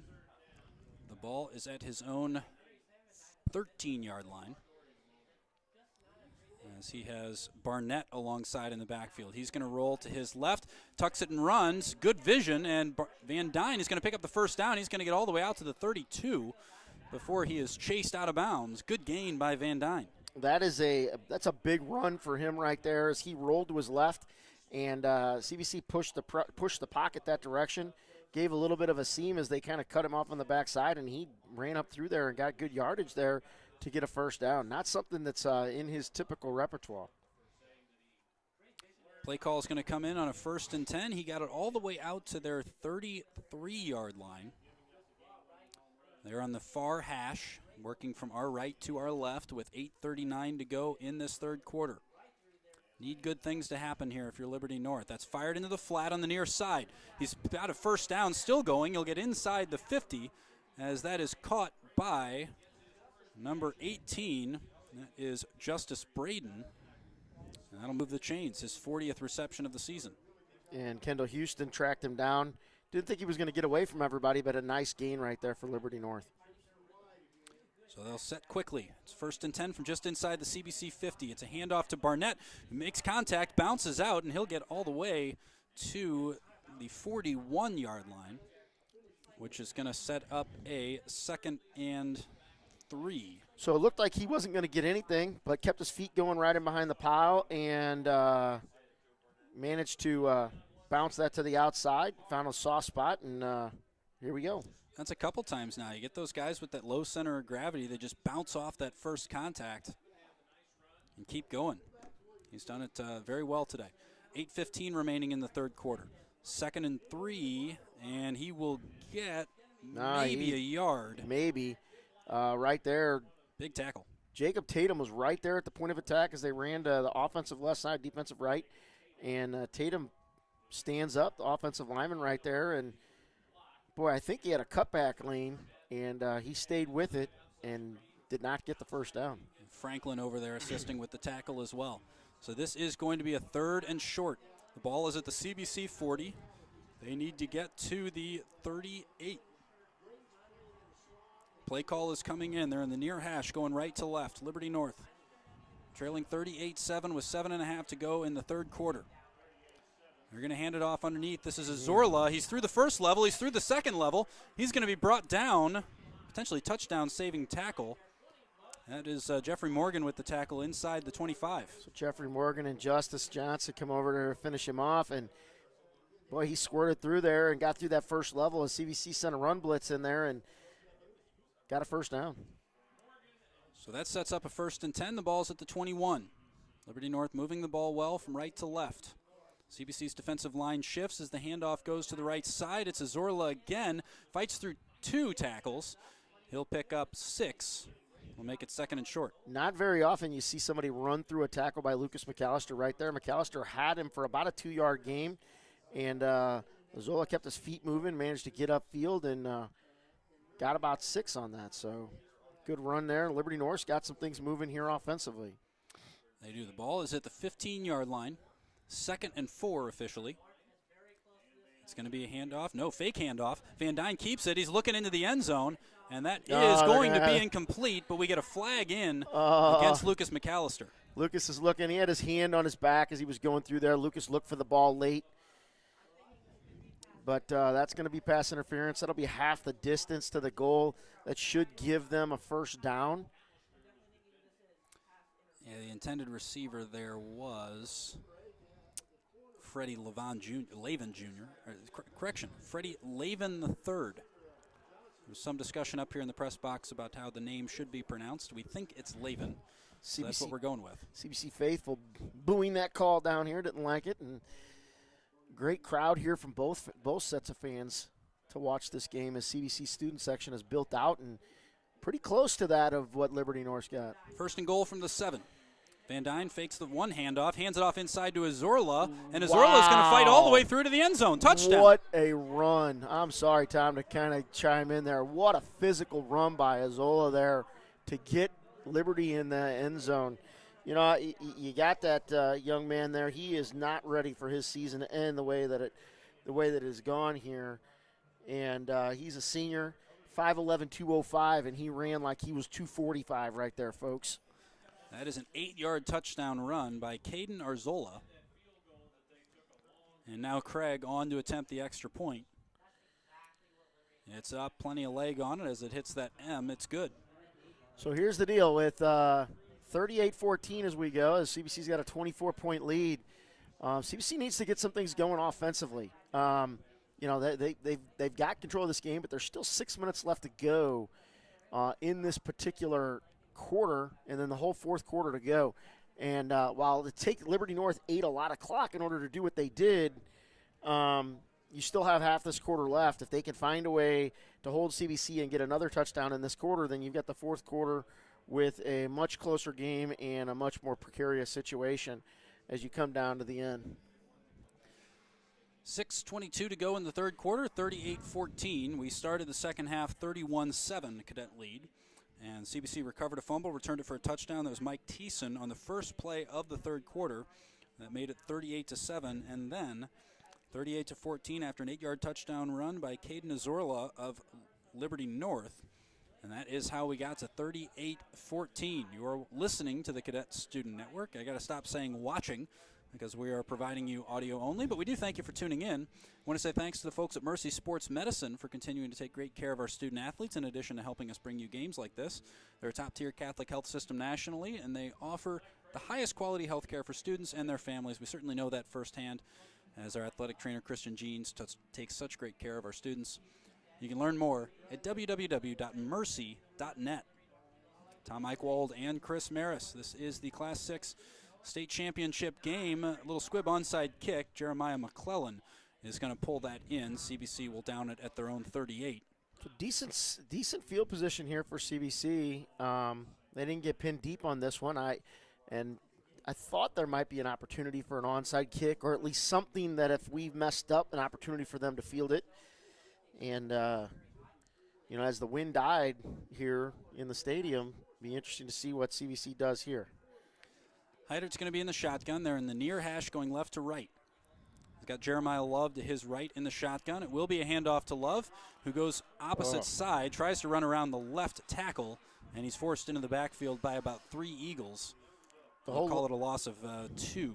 The whole left side of the CBC offensive line got blown up as Love was headed that way. He got cut off and couldn't even really react. As we had a tight end over there, they've been using senior Matt Mayer, who's wearing 99 for this game, as an extra tight end. Heidert's going to take the snap out of the shotgun, fakes the handoff to the right, takes it right down the middle. Patrick Heidert still running across the 45, and he is into Eagle territory down at the Liberty North 45-yard line. Great run by Patrick Heidert. So a little bit of a zone read run layer look where you run the running back out wide to the right side, and you're reading the down tackle. Heidert kept it right up the middle and got a big gain. So Heidert will take the snap. He's going to run it up the middle again, and he's close to another first down as he gets all the way to the 37-yard line. That'll make it 2nd and 2 or 3. So big run right there. Another big run for Heidert to get CBC downfield here a little bit inside Liberty, well inside Liberty North territory, and CBC looking to keep the ball on the ground and doing a little bit different stuff. Heidert's going to take the snap out of the shotgun. He's got Jeremiah Love next to him. Does hand it to Jeremiah Love. He's around the short side. That's the near side going left to right. He'll get the first down and maybe an extra yard or so on a short run. 1st and 10. He's so slippery inside there. There wasn't a whole lot there, but because of the danger of him being able to go all the way, he forces the defense to kind of stiffen up a little bit as they're looking to make tackles and able to get that first down. Bring Dylan Van in. Dylan Van is the back. We're on the near hash as Heidert fakes the handoff. Maybe got the signals crossed a little bit. I think he thought Van was going to take it, and he's going to be brought down in the backfield. Yeah, that particular play, it looked like he meant to give, or he made a late read to give, and when he was stuck with the ball, he didn't quite have his bearings about him, and ultimately lost a yard on that play.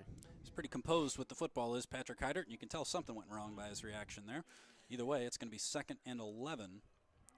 The ball is on the 45-yard line of Liberty North.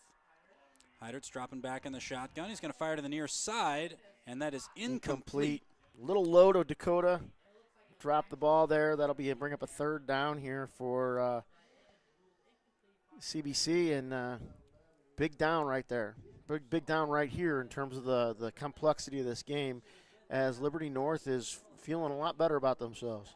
3rd and 11.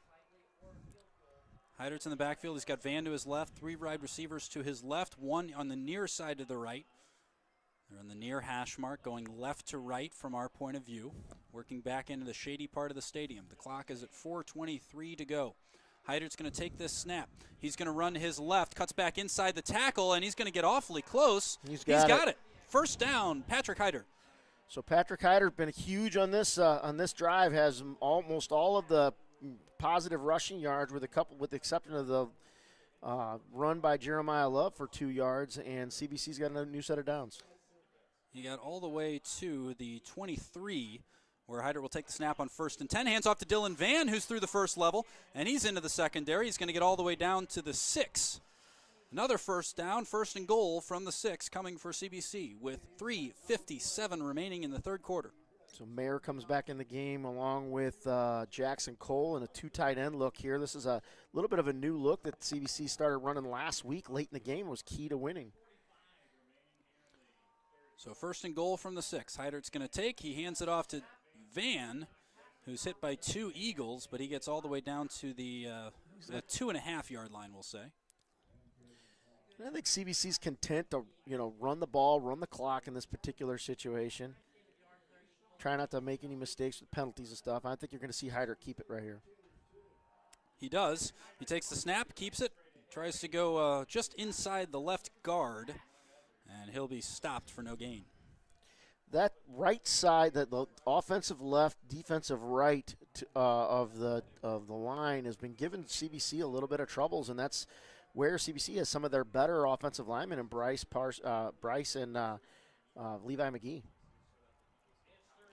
Heidert has a 3rd and goal. Ball's on about the 3-yard line. Heidert takes the snap, hands it off to Gavin Conley, who is in motion. Conley cuts back inside, and he's going to be brought down for a loss of 1. That will make it 4th and goal from the 4.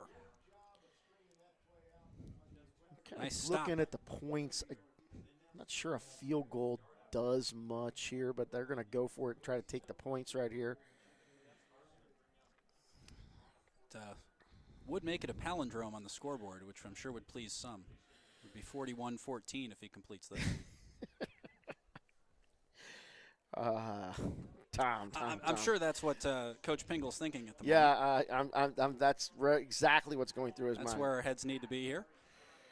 As Kasich is on to attempt, this would be a 21-yard attempt. A good blocked attempt by Liberty North, but that's good anyway. As they came off the CBC right side, nearly got fingertips to it, but Kasich puts it through. That makes it 41-14 on a 21-yard field goal. So CBC gets points on that, largely set up by a couple of Patrick Heidert big runs. CBC's offense still struggling a little bit, with the exception of some big runs by Jeremiah Love and the turnover opportunities here. But, as it turns out, CBC's got a nice lead right here, and the name of the game is play smart, make them use a lot of clock in order to drive. Don't give them anything cheap, anything easy to where they can get an extra possession out of this. The clock is at 2:03 in the 3rd quarter. You are listening to the Cadet Student Network. My name is Tom Eichwald. Chris Maris is alongside me. Randy Gardner did most of the hard work getting everything ready to go for us. He's down on the field shooting some video. So hopefully if everything goes according to plan for the rest of this game, you'll have a highlight video to enjoy. But we're not home and dry yet. There are about 14 minutes to go in this football game. And Liberty North team that there is a reason they're 11-1, one of the top teams in the state. And they can put points up in a hurry. They average about 36 a game. Well, they've been a solid team out of Kansas City all year. Really kind of the top dog over there. Their only loss coming to Bentonville, Arkansas, a power out of, the Bentonville area. Short kick by Kasich. This will be fielded at the 25 by Liberty North. Good hole to run. He's on the near sideline, and he's going to be forced out of bounds at the CBC 45. And that's where I think you just kind of went to that well one too many times. They decided not to fair catch it, got something there, set their return up to come at that, and got good yardage out of that. Josh Kasich almost had to get involved in that tackle as he kind of came in there. He didn't look like he was enjoying the prospect. No, he didn't want to do that, but he was there in case. But ultimately, a CBC cadet came across and made that tackle. Yes, I'm sure his teammates will be hoping there's slow-mo video of that one. But, Josh might bury that tape. 1:57 remaining in the 3rd quarter as Liberty North takes the field at the CBC 44. Van Dyne is going to be in the shotgun. Trips formation wide right. That's the far side of the field from our vantage point. He's going to fire it over there. He's got a man that's caught, and this will be a good gain inside the 20. And see, that's where you got to be careful. CBC, they had that bunch trip set over on the top of the field, and they let them kind of squeeze out of that, get somebody behind the corner over there as he was drifting back behind Blair Schonhorst, and Blair didn't feel him back there. Van Dyne threw a nice ball. That was Freddie Lavin III with that catch as they line up quickly. They're at the 18 now. Now trips on the near side of the field. It's going to be handoff instead.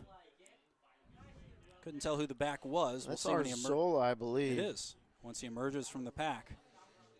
So Liberty North's offense definitely feels like they've got something going. CBC's defense is playing a little bit on their heels right now, and I don't, hopefully they're not just trying to ride this out. CBC needs to get after it and make something happen for themselves here to finish this off.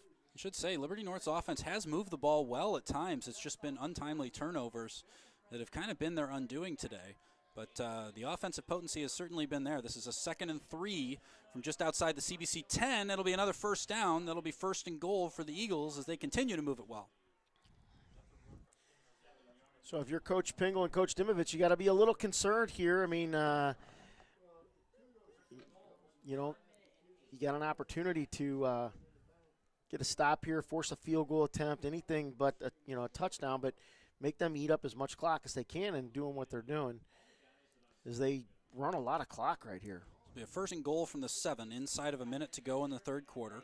Man comes in motion, but it's a handoff to Micah Barnett, and he's in for a touchdown. Little motion across. CBC got caught up and thinking about the jet sweep right there, and Barnett takes the handoff inside there, and that's what I thought CBC was going to do on the goal line on the other side when they kicked the field goal, when they ran Conley across. I thought they were going to come back and run that motion out there and kind of get you thinking jet sweep and run underneath. So that's a touchdown run by Micah Barnett, and that will make it 41 to either 20 or 21, depending on what happens with Craig's right foot here.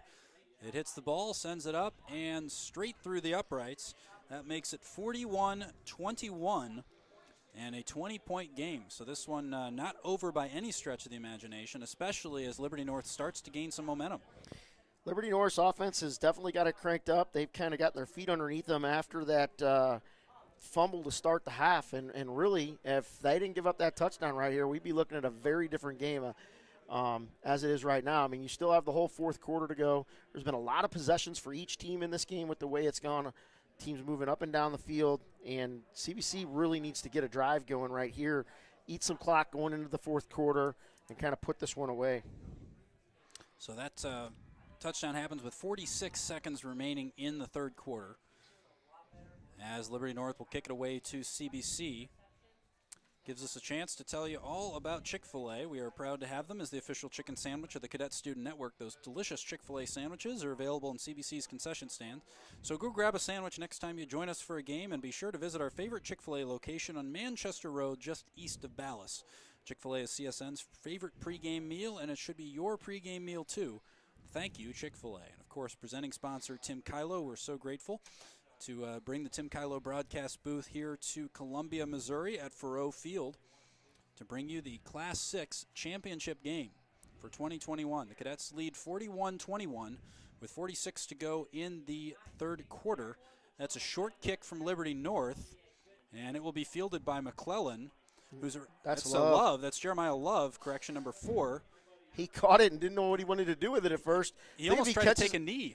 Well, he did, and then he's like, oh, I should run with the ball. And then I think if he would have, got on his horse to his right side, I think he had the whole sideline as everybody folded up underneath there, but he just got a little confused there. Just doesn't get the ball in that place a whole lot. 31 is where it is, the 31-yard line of CBC, where they will take over.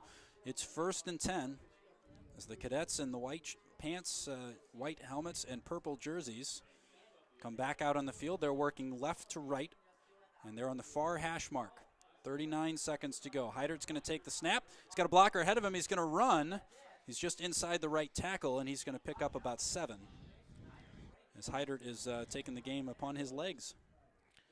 So Patrick is with this run game, they're definitely utilizing the running back as an extra blocker and looking to run the ball with him. I'm wondering if they're going to take this to the quarter. I would expect them not to run a play the rest of this half. There's 11 seconds left in the half. It doesn't look like they will. Play clock's at 15, so. So we will end the third quarter with the score 41-21 CBC. The quarter started with a 31-7 lead.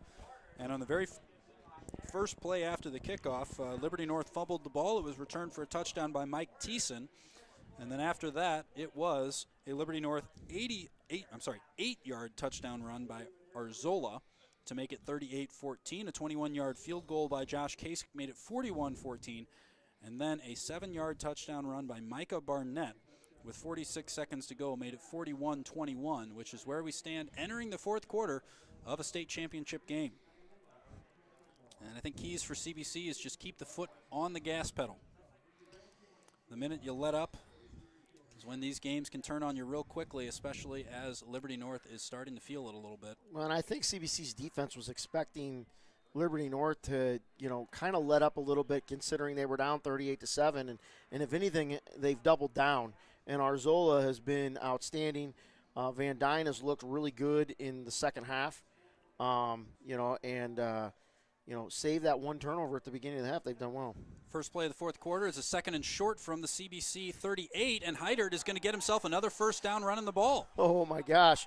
I don't think I'm looking for the number. I don't think number 7 for Liberty North, Miles Seegers, was expecting to get the quarterback to drop a shoulder and drive through you like that. I think a lot of people underestimate how physical a runner Patrick Heidert is. And we're going to get the officials conferring over here. Coach Pingle is asking for an explanation of something. But Patrick Heidert, classic example of a very gifted quarterback, and sometimes you lose sight of the fact that he's a football player first. Wonder what they're doing Loves here. getting in the clock did not run to start the fourth quarter, and so they're trying to get the clock set. So we're still sitting at 12 minutes. Clock should have started when that ball was snapped.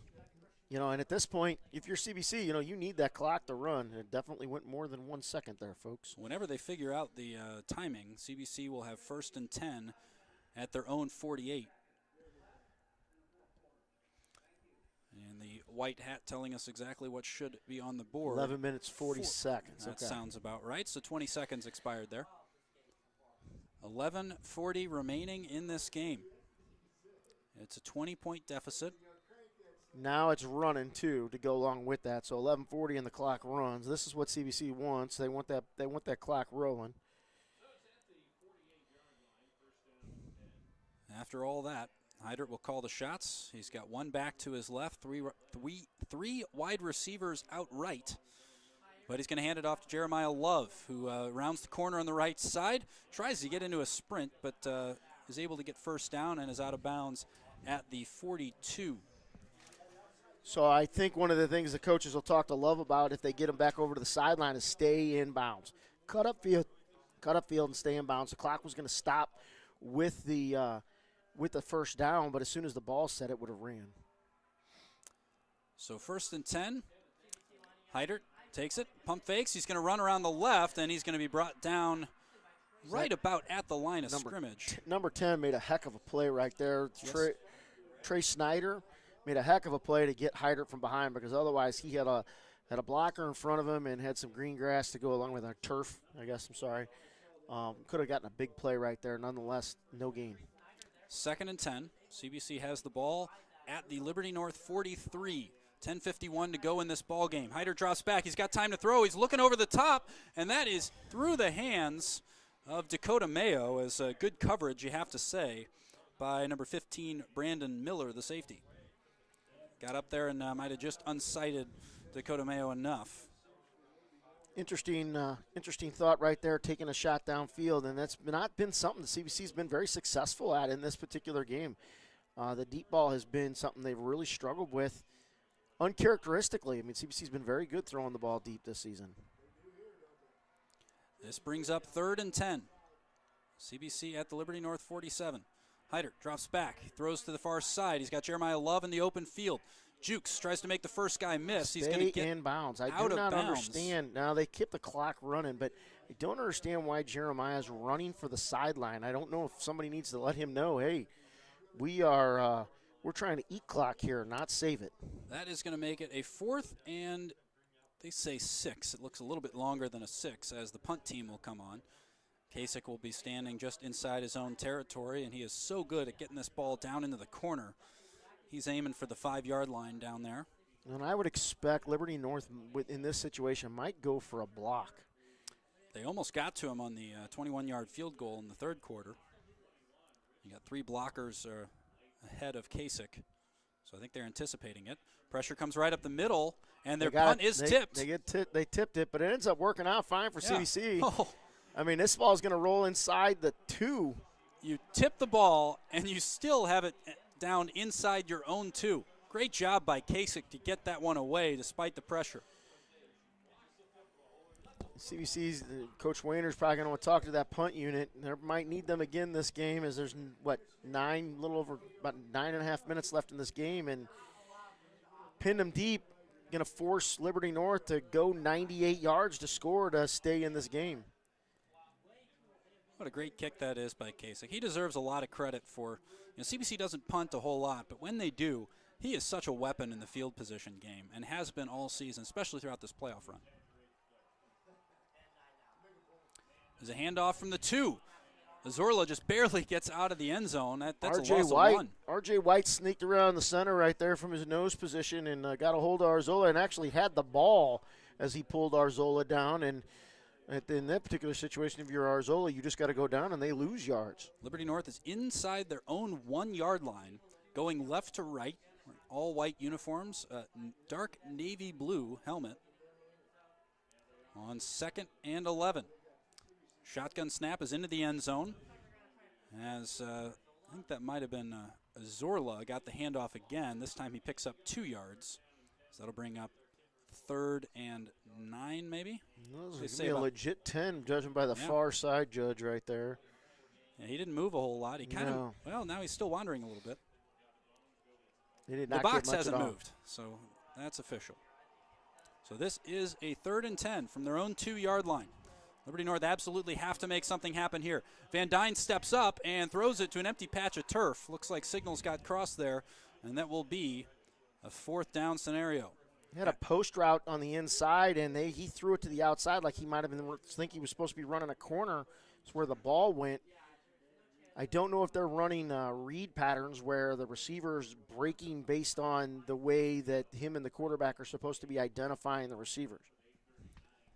So this punt is going to be with 8:39 remaining in the ball game, and a tough task right now for Tate McGuire, the punter, as he cannot step backwards.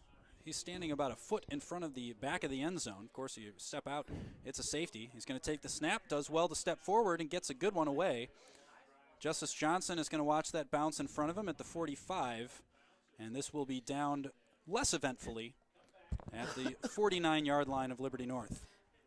I'm not sure what Justice was coached to do there, but I was surprised he didn't fair catch it. He's a little close to the ball. He kind of got caught in the middle of a decision, didn't he? Yeah, he did. I mean, he does that a lot, in terms of the way he plays the game. And CBC gets good field position here at midfield. And capping this off with a field goal or a touchdown right now would be a huge statement to kind of put a seal on the deal here. 8:26 remaining in this game. 41-21 is the lead.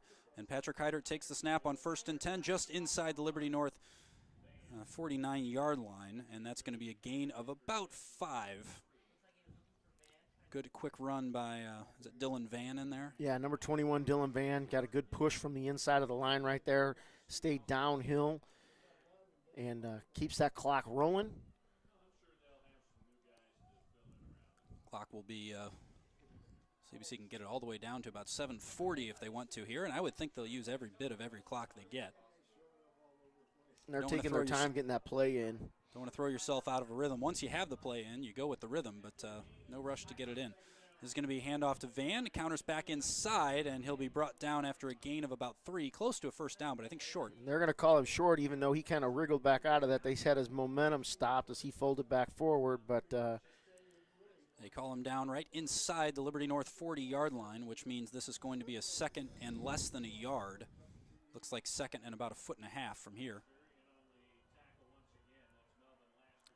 Heidert's going to keep it himself as he takes the snap, and he will pick up all he needs, plus 1 or 2 for good measure.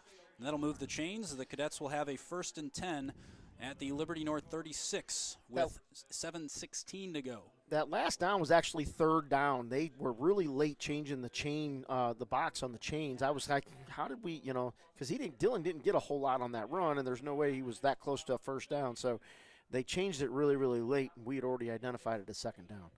So now it's a 1st down. Certainly nobody in Columbia has ever discussed a mistaken down scenario before. Oh, my gosh. That's never come up. Moving along, 7 minutes to go, 41-21. The Cadets moving the ball here in the 4th quarter. That's a handoff as Dylan Van has nowhere to go. He's going to be brought down right about the line of scrimmage. He got caught up on Bo Brown, who was pulling around from his right guard spot and got tripped up. Defense did a nice job to create a pile at the point of attack. And Dylan got nary a yard. We'll set up a 2nd and 10. The ball is spotted at the 35-yard line. 2nd and 9, they say. It's a long 9. Might have just heard. Less than 6.5 to go now. It's always so quiet without the crowd noise when you're in a closed press box. Hyder takes the snap, fakes the handoff to Dylan Van. He's going to throw it across the middle. He's got Dakota Mayo, and that's a touchdown. I'm looking for flags. I don't see one, and that should be the nail in the coffin, folks. The CBC will look to tack on an extra point. Right now, 47-21 with 6:13 to go. 35-yard touchdown pass to Dakota Mayo with 6:13 remaining. Just a great, if Hyder's been maybe a little bit off on some of these deep balls earlier in the day, nothing wrong with that pass, as it was right on the money to Dakota Mayo. No, that was great. Great ball awareness by Dakota. Made a great catch, and hopefully that's enough right there for CBC. Kasich on to attempt. Trying to make it 48-21. Snap is good, hold is good, and that usually means the kick is good. So that makes it 48-21. In case you're wondering, Kasich came into this game 80 for 82 on extra point attempts. So he is no stranger to that situation. And he has been so accurate. He missed one against Rockhurst. I think that would have been a record for most consecutive in school history, or it would have been, he was on pace to do that. I just remember the offensive line's reaction when they missed that one. They were beside themselves. Josh Kasich is a senior who will be graduating, but we may still get to use the word Kasich on the broadcast as the tradition continues. His younger brother Simon, sophomore, who's one of a couple of backup kickers they have. Thanks for the save there. We've had so many Kasichs. I was trying to remember which was the the right it's name. All good. I was about to say Seth, and I said no, he's a soccer state champion. Josh came through. Tyler, Jacob. We had so many Kasichs. So I saw Tyler last weekend. It was good to talk to him at the semifinal game. So Simon, the last of the Kasich brothers to come through. He has kicked his extra point. He's gotten on the scoreboard this year. He's just a sophomore. Where's number 91? A great family. 6:13 to go. As the Cadets are kicking off from our right to our left, Josh Kasich is going to put this one out of bounds. He's going for the corner. That would have been a great punt, but instead, that's going to bring the ball out. Good field position for Liberty North. He's trying to kick it, so folks can't see what's going on. He tried to kick it down into the left corner of the end zone, trying to force them to field it down there deep, and just got a little too far to the left as it kicked out of bounds. On the golf team, we call that a slight pull. Slight pull. And we get a timeout. Nope, that's the penalty call. I was going to say I thought we had a timeout called by CBC, which would be a very strange decision at this point, but they were just calling the penalty. So Liberty North takes over at the 35-yard line. Clock is at 6:13. They are trailing 48-21 as CBC is looking for a fourth state championship in the football program's history. Van Dyne steps up, he loses it, and that's going to be a turnover. R.J. White picks it up. He was down. In the NFL, he'd have himself a touchdown. Yeah, he would have been going. R.J. White, as Van Dyne fumbles the ball, and R.J. White is biting it on the track over here as he's running up to the CBC crowd. He is excited. He's getting a lot of pats on the helmet from that CBC student section. So there's a track, a little bit of a running track width between the turf and the grass hill that goes up to the student section. And RJ, after that, came running over.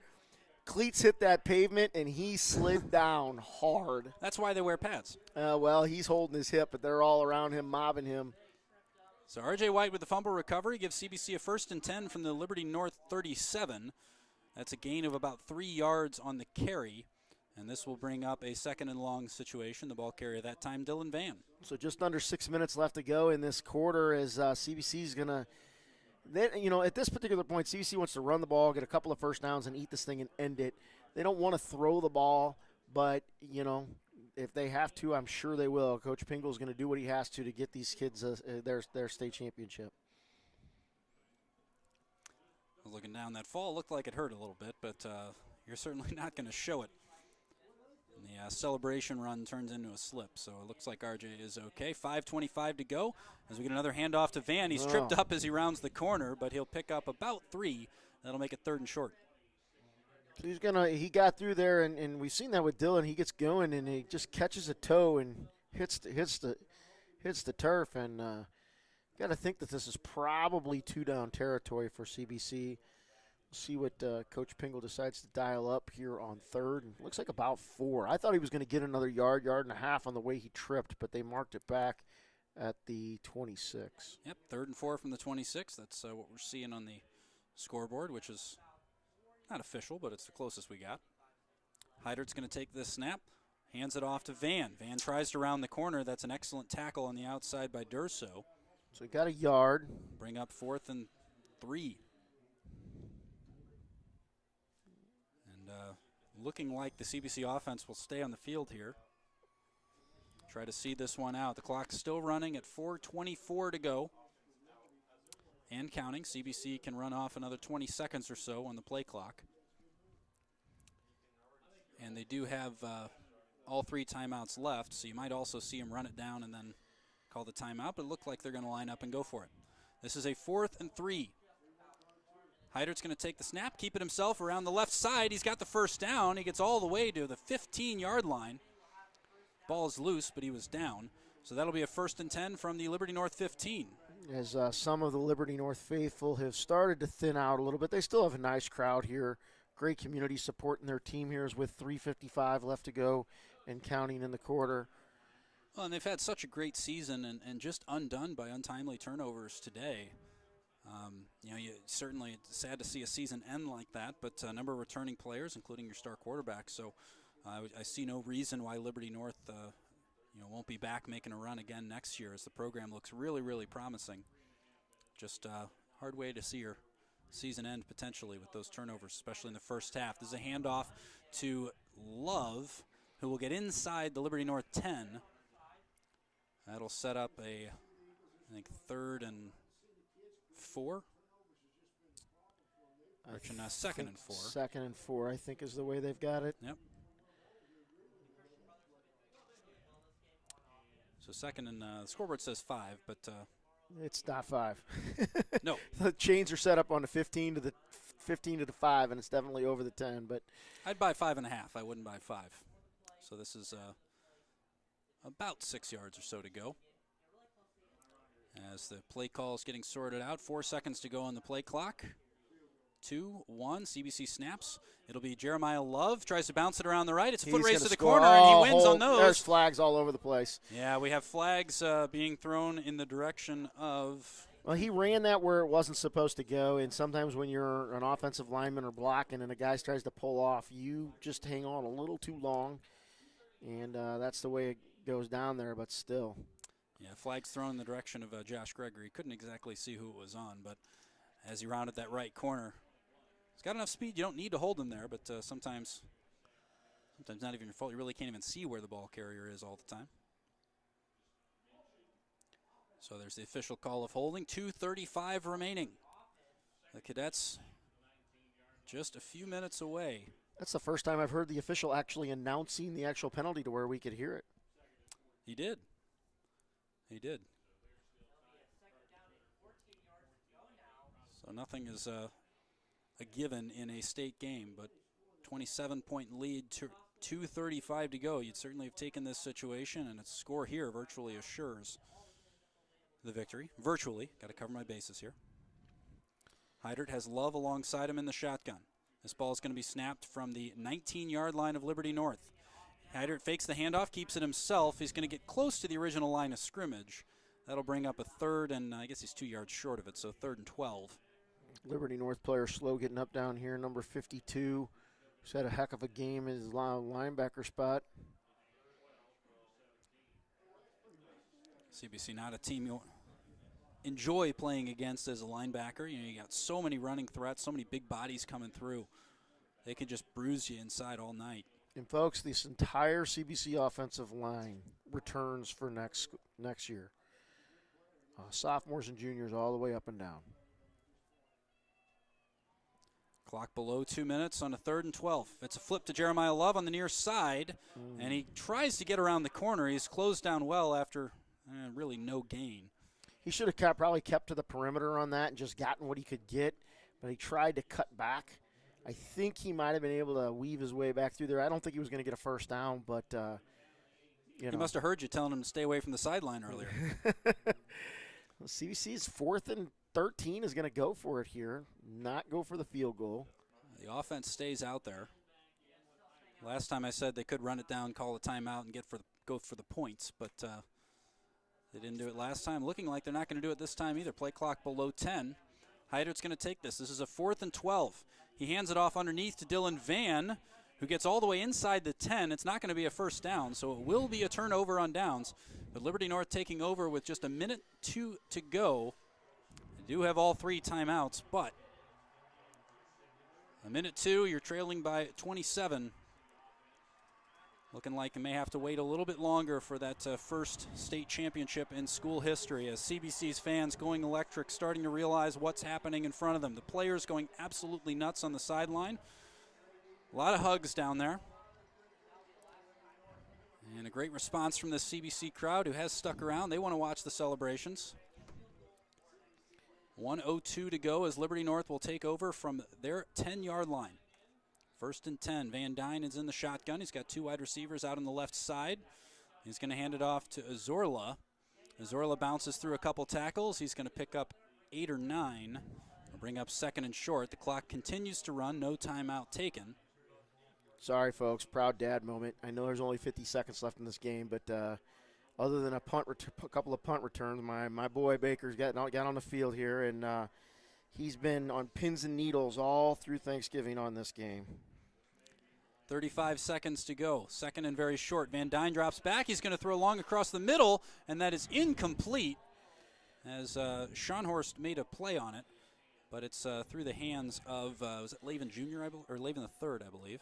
Another senior. My son's a junior, but one of the seniors on the field as they're coming.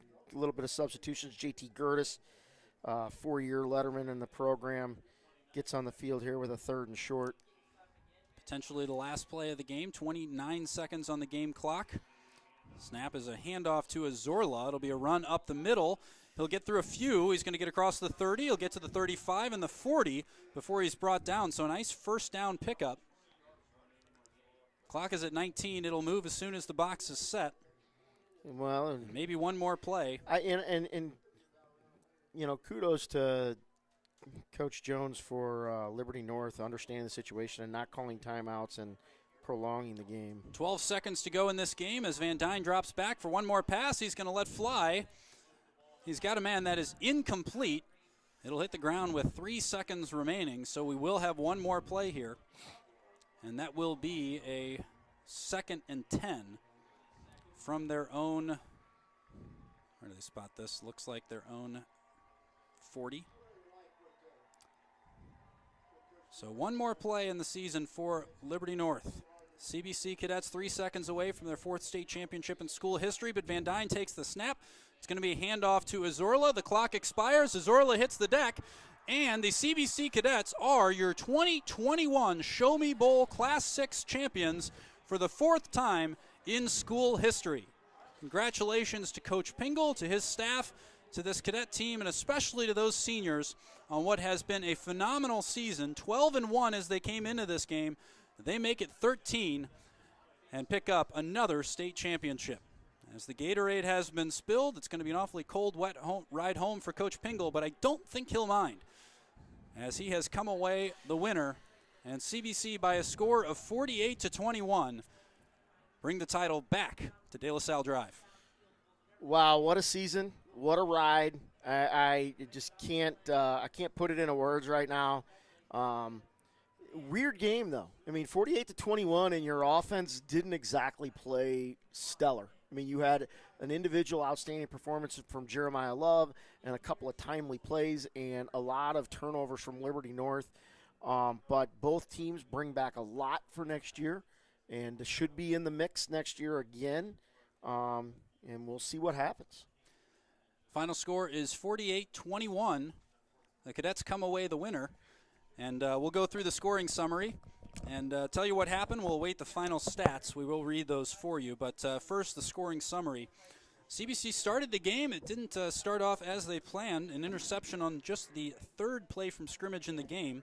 But Liberty North missed the ensuing field goal of 46 yards. From then, it was a 64-yard touchdown run by Jeremiah Love, Kendall Houston picked one off on the next drive, which led to a 9-yard touchdown pass by Aiden Robinson-Wayne to make it a quick 14-0. First quarter ended with a Liberty North touchdown on a 43-yard touchdown catch by Freddie Lavin III. Second quarter began, and the first action was a CBC interception return for a touchdown by Justice Johnson with 6:30 remaining in that second quarter. And then Tyler Gant with another interception on the 6-yard line led to a field goal by Josh Kasich. That made it 24-7. That field goal was 30 yards, by the way. And then a fumble recovery, another fumble recovery. CBC recovered one at their own 42, which led to a 2-yard touchdown run by Jeremiah Love with 40 seconds to go in the second quarter. The first half ended by a score of 31-7. We got going here in the second half, and it was made 38-7 just a few seconds in as a fumble recovery from Caden Azorla on the first play from scrimmage was returned for a touchdown by Mike Thiessen. After that, Liberty North made an 8-yard touchdown run. Azorla making good, made it 38-14. 21-yard touchdown, 21-yard field goal by Kasich made it 41-14. And then Liberty North scored on a 7-yard touchdown run by Micah Barnett with 46 seconds to go in the quarter. And the final score of the game, a 5-yard touchdown pass caught by Dakota Mayo with 6:13 to go. Any hope that Liberty North had ended with a fumble recovery by R.J. White deep in their own territory. And that is how we got to a final score of 48-21. Congratulations to CBC. We'll go through the individual stats here just because they give you nice printouts and I don't want the paper to be wasted.